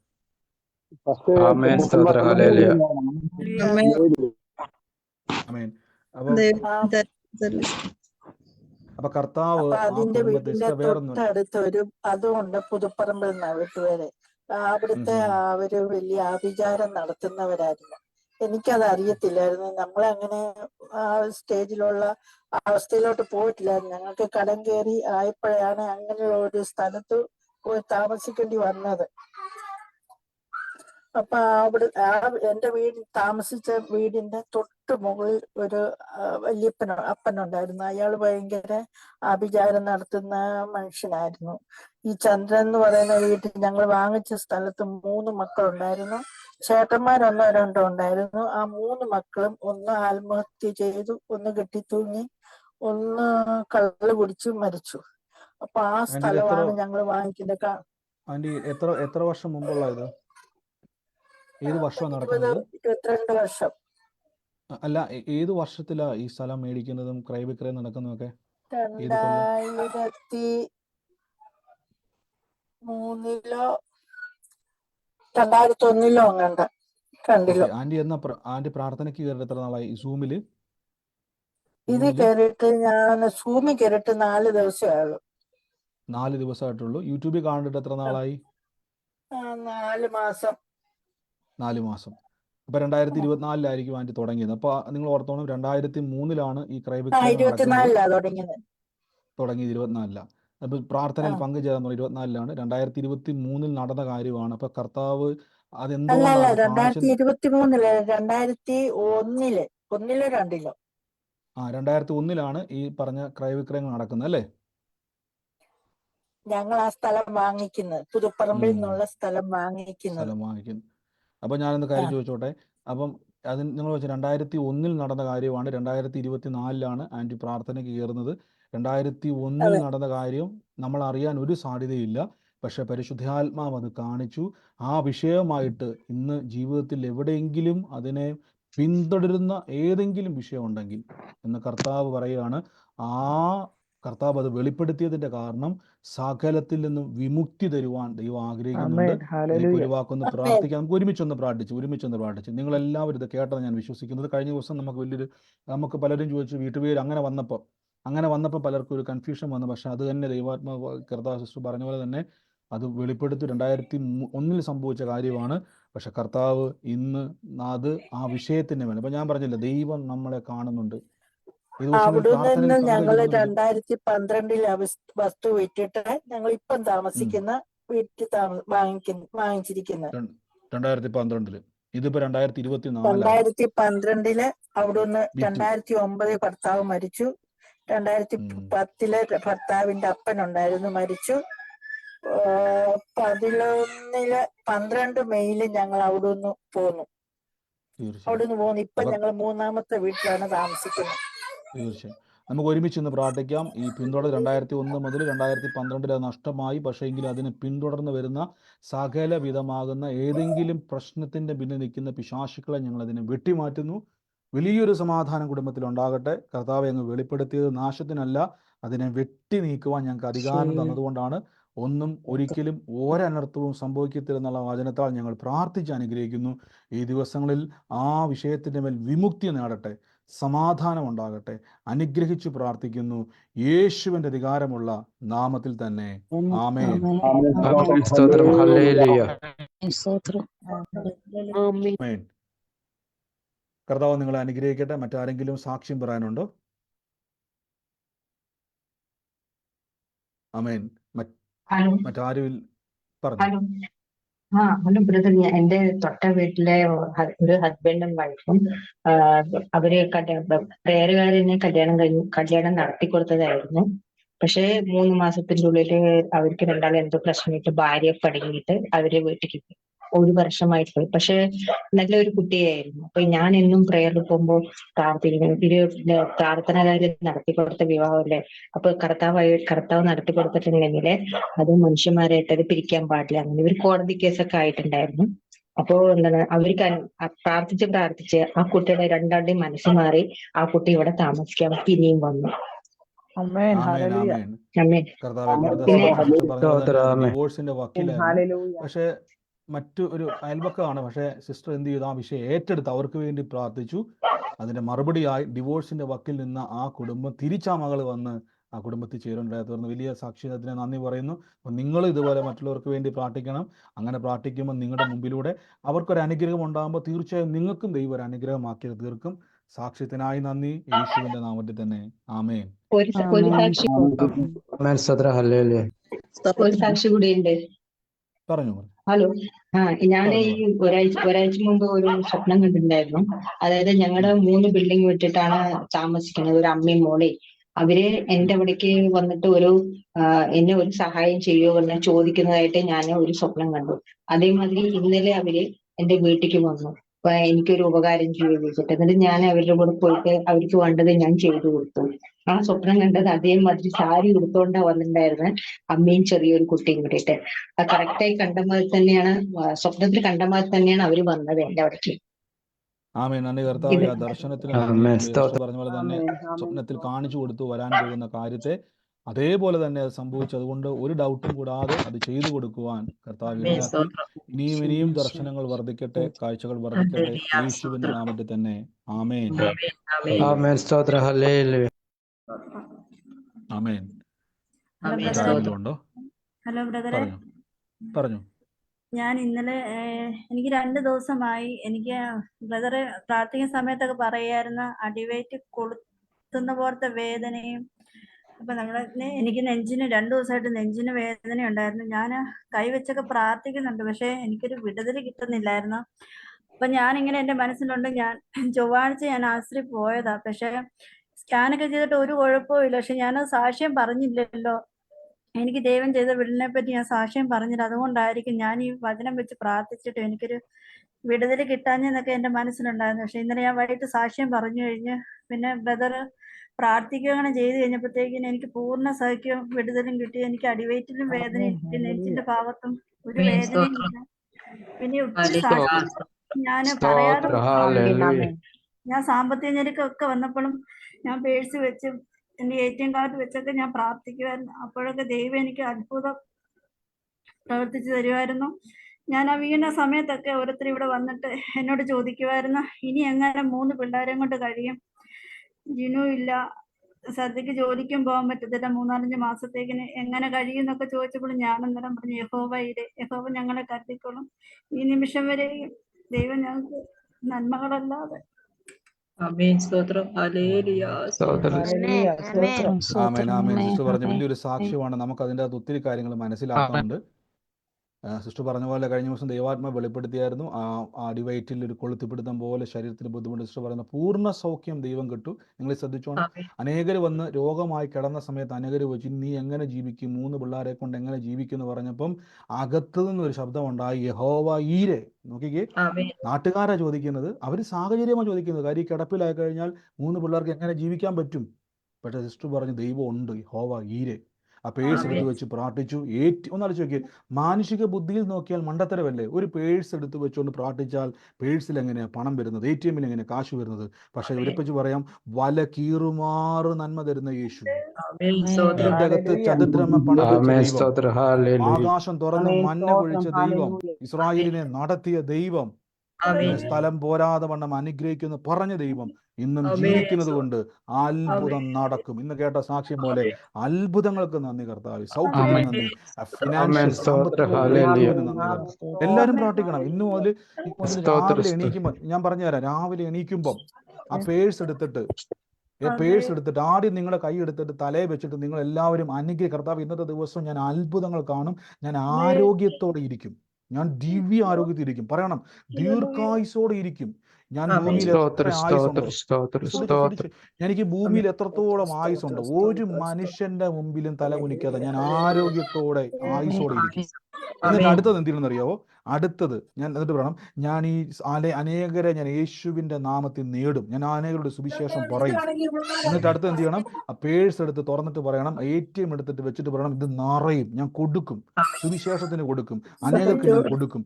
ഇത് നിങ്ങൾ പറയുമ്പോൾ ഇപ്പൊ നമ്മൾ ഞാൻ ഇതെല്ലാം പറഞ്ഞത്, ഇത്രയും സാക്ഷ്യങ്ങൾ വെളിപ്പെടുമ്പോൾ ഇതിന്റെ മേളിൽ നിന്നുകൊണ്ട് ഞാൻ പറയുക, ഈ സാക്ഷ്യത്തിൽ നിന്നുകൊണ്ട് ഞാൻ പറയുക, ഈ സാക്ഷ്യത്തിൽ നിന്നുകൊണ്ട് ഞാൻ പറയുക, കർത്താവ് നിറയ്ക്കും, കർത്താവ് നിറയ്ക്കും, കർത്താവ് നിറയ്ക്കും, ദീർഘായുസ് ഉണ്ടായിരിക്കും. പറയണം, എന്റെ ശരീരം, ചിലർ പറയത്തില്ല വയസ്സാവുമ്പം കിടപ്പിലാകും, പറയരുത്.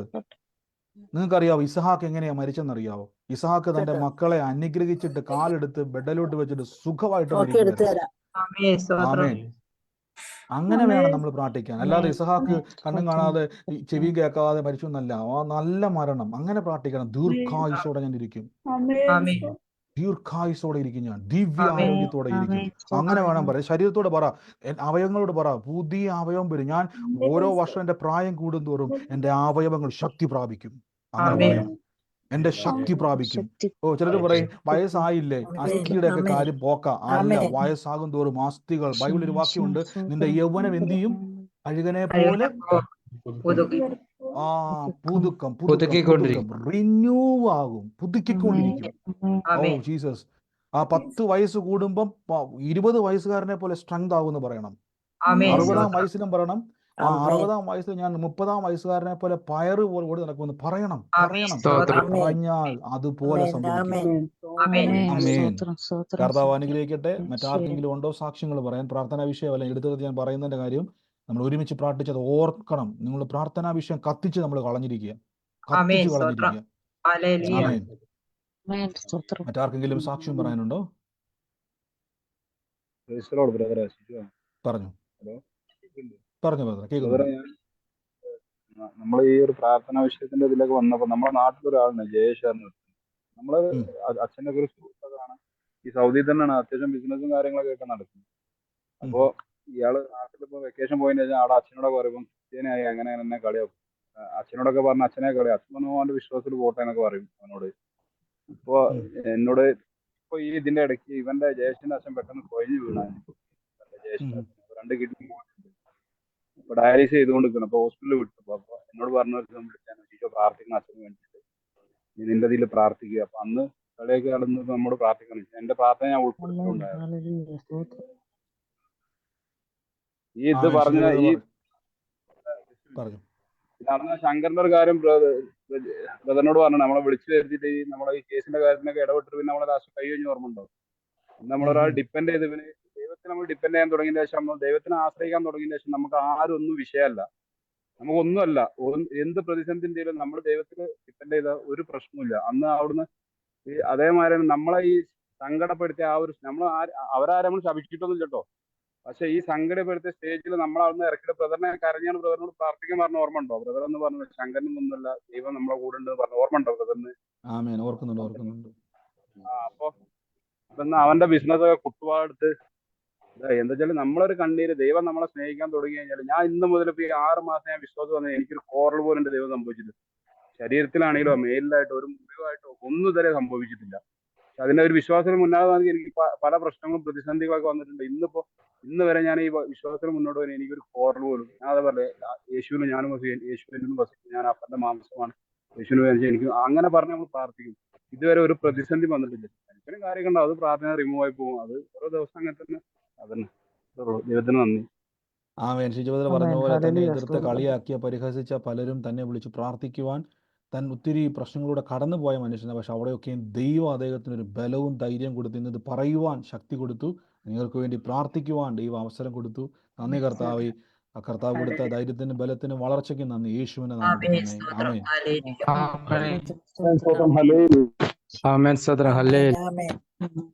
ആമേൻ. ആമേൻ. മറ്റാരെങ്കിലും ഉണ്ടോ? ബ്രദറെ, ഒരു കാര്യമുണ്ട്. പറഞ്ഞു. നമ്മുടെ ബാങ്കിന്റെ ഒത്തിരി പ്രശ്നങ്ങളൊക്കെ നമ്മൾ അനുഭവിക്കുന്നുണ്ടല്ലോ. അപ്പോ വീട്ടില് ഒത്തിരി ബാങ്കിൽ നിന്നും ചിട്ടിയുടെ അവിടെ നിന്നും ഒക്കെ കോള് വരുമായിരുന്നു. കുറെ കോളുകൾ വരും അമ്മയ്ക്ക്. അപ്പം അമ്മ അപ്പുറത്തുള്ള അമ്മയുടെ അനിയത്തി അമ്മയോട് ചോദിക്കായിരുന്നു, അന്ന് കുറെ നാളുകളായിട്ട് എപ്പോഴും ബാങ്കിൽ നിന്നും അവിടെ നിന്നും ഇവിടെ നിന്നും ഒക്കെ നിന്നെ ശല്യം ചെയ്യുന്നില്ലേ, പക്ഷെ ഇപ്പം കുറച്ച് നാളായിട്ട് എന്താണ് ഇല്ലാത്തതെന്ന് പറഞ്ഞു. അപ്പൊ ഞാൻ അമ്മയ്ക്ക് എല്ലാ വചനങ്ങളും അയച്ചു കൊടുത്തിട്ട്, എസ്പെഷ്യലി ഈ പാമ്പുകളെയും തേളുകളെയും എന്ന് പറയുന്ന വചനം അയച്ചു കൊടുത്തിട്ട്, അമ്മ എപ്പോഴും അത് ഓരോ നിമിഷവും അമ്മ എപ്പോഴും അമ്മയുടെ വായിൽ ഇതുപോലെ അറിയാവുന്ന കുറച്ച് വചനങ്ങൾ അമ്മ പറഞ്ഞുകൊണ്ടേ നടക്കുമായിരുന്നു. അപ്പം ഇപ്പൊ ആരും വിളിക്കുന്നോ ആരും വരുന്നോ ഒന്നും ബുദ്ധിമുട്ടിക്കുന്നോ ഒന്നുമില്ല. അപ്പൊ 2 ദിവസം മുന്നേ അമ്മയോട് ചോദിക്കാറുണ്ട്, നിങ്ങളുടെ എല്ലാ പ്രശ്നങ്ങളും തീർന്നോ? നമ്മളോടൊന്നും പറയാത്തത് കൊണ്ടാണോ എല്ലാം തീർന്നോ നിങ്ങൾക്ക്?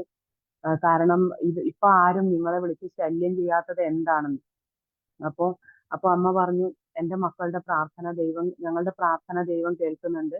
രാവും പകലും ഇരുന്ന് പ്രാർത്ഥിക്കുമ്പോ എന്നായാലും ദൈവം കേൾക്കാതിരിക്കില്ല എന്ന് പറഞ്ഞിട്ട് അമ്മ അവിടെ വെച്ചു.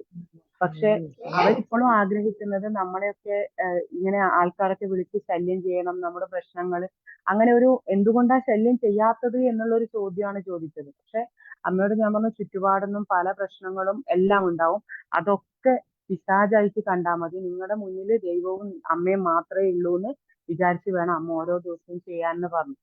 അത് കാരണം ഇപ്പൊ അമ്മ പറയാം, ഭയങ്കര ഹാപ്പിയാണ്, എനിക്കൊരു ടെൻഷനും ഇല്ല, എന്റെ പ്രശ്നങ്ങളൊന്നും എന്നെ ഫീൽ ചെയ്യുന്നേ ഇല്ല എന്ന് പറഞ്ഞു.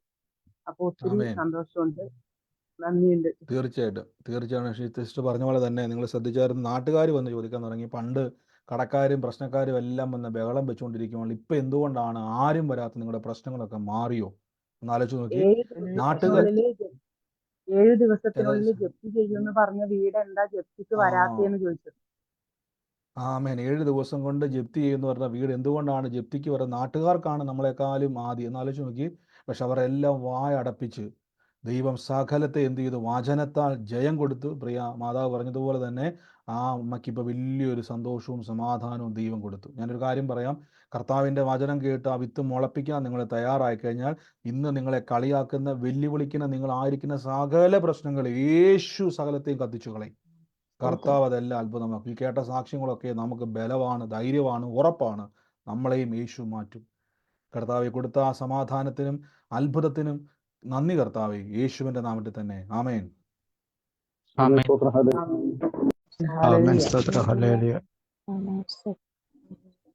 ആമേൻ. മറ്റാരെങ്കിലും ഉണ്ടോ? മറ്റാരുമില്ല എന്ന് ഞാൻ വിശ്വസിക്കുന്നു. നമുക്ക് ഒരുമിച്ച് കർത്താവിൻ്റെ സന്നിധിയിൽ വിശ്വാസ ബ്രദർ പ്രഖ്യാപനങ്ങളെ പറഞ്ഞു. ബ്രദർ ഷുഗർ ഒന്ന് കൂടുതലായിരുന്നേ. ആ, പ്രാർത്ഥന കേൾക്കുന്നുണ്ടോ? കേൾക്കുന്നുണ്ട്. നമുക്ക് ഒരുമിച്ച് ആ, പ്രാർത്ഥിക്കാം. ആ. കർത്താവ്, ഞങ്ങൾ ഒരുമിച്ച് ഇന്ന് പ്രാർത്ഥിക്കുന്നപ്പം ഞങ്ങൾ സകല വിഷയത്തെയും കത്തിച്ചു കളഞ്ഞാണല്ലോ അപ്പം പ്രിയമകൻ്റെ എല്ലാ ഷുഗറുകളെയും യേശു ക്രൂശിൽ തകർത്തതാണപ്പം. ആ ശരീരത്തോട് ഞങ്ങൾ കൽപ്പിക്കുന്നു, അനുസരിക്കുക. ഇപ്പോൾ തന്നെ ബ്ലഡിലെ കൗണ്ടുകൾ, അതിന് കാരണമായ എല്ലാ ആന്തരിക അവയവങ്ങളും യേശുവിനകത്തിൽ പുതുക്കം പ്രാപിക്കട്ടെ, പുതുക്കം പ്രാപിക്കട്ടെ. അത് കത്തിച്ചു കളഞ്ഞ സകല വിഷയങ്ങളപ്പം യേശുവിൻ്റെ നാമത്തിൽ തന്നെ. ആമേൻ. ആമേൻ. ആമേൻ. അങ്ങനെ തന്നെ സംഭവിക്കട്ടെ. ആമേൻ. മറ്റാരുമില്ല എന്ന് ഞാൻ വിശ്വസിക്കുന്നു. നമുക്ക് ഒരുമിച്ച് കർത്താവിൻ്റെ സന്നിധിയിൽ വിശ്വാസ പ്രഖ്യാപനങ്ങളെ ഏറ്റുപറഞ്ഞ് പ്രാർത്ഥിക്കാം. ഈ നിമിഷം നിങ്ങൾ സൗണ്ടുകളെ മ്യൂട്ട് ചെയ്ത്, മൈക്ക് മ്യൂട്ട് ചെയ്ത്, നിങ്ങളായിരിക്കുന്ന സ്ഥലത്തിരുന്നുകൊണ്ട് കർത്താവെ എനിക്ക് തന്നതിനായി നന്ദി പറഞ്ഞുകൊണ്ട് ദൈവത്തെ സ്തുതിച്ചാട്ടെ. കർത്താവ് നിങ്ങൾക്ക് വേണ്ടി അത് തരും. ലഭിച്ചതിന് നന്ദി പറഞ്ഞുകൊണ്ട് വചനം ചേർത്ത് പറഞ്ഞാൽ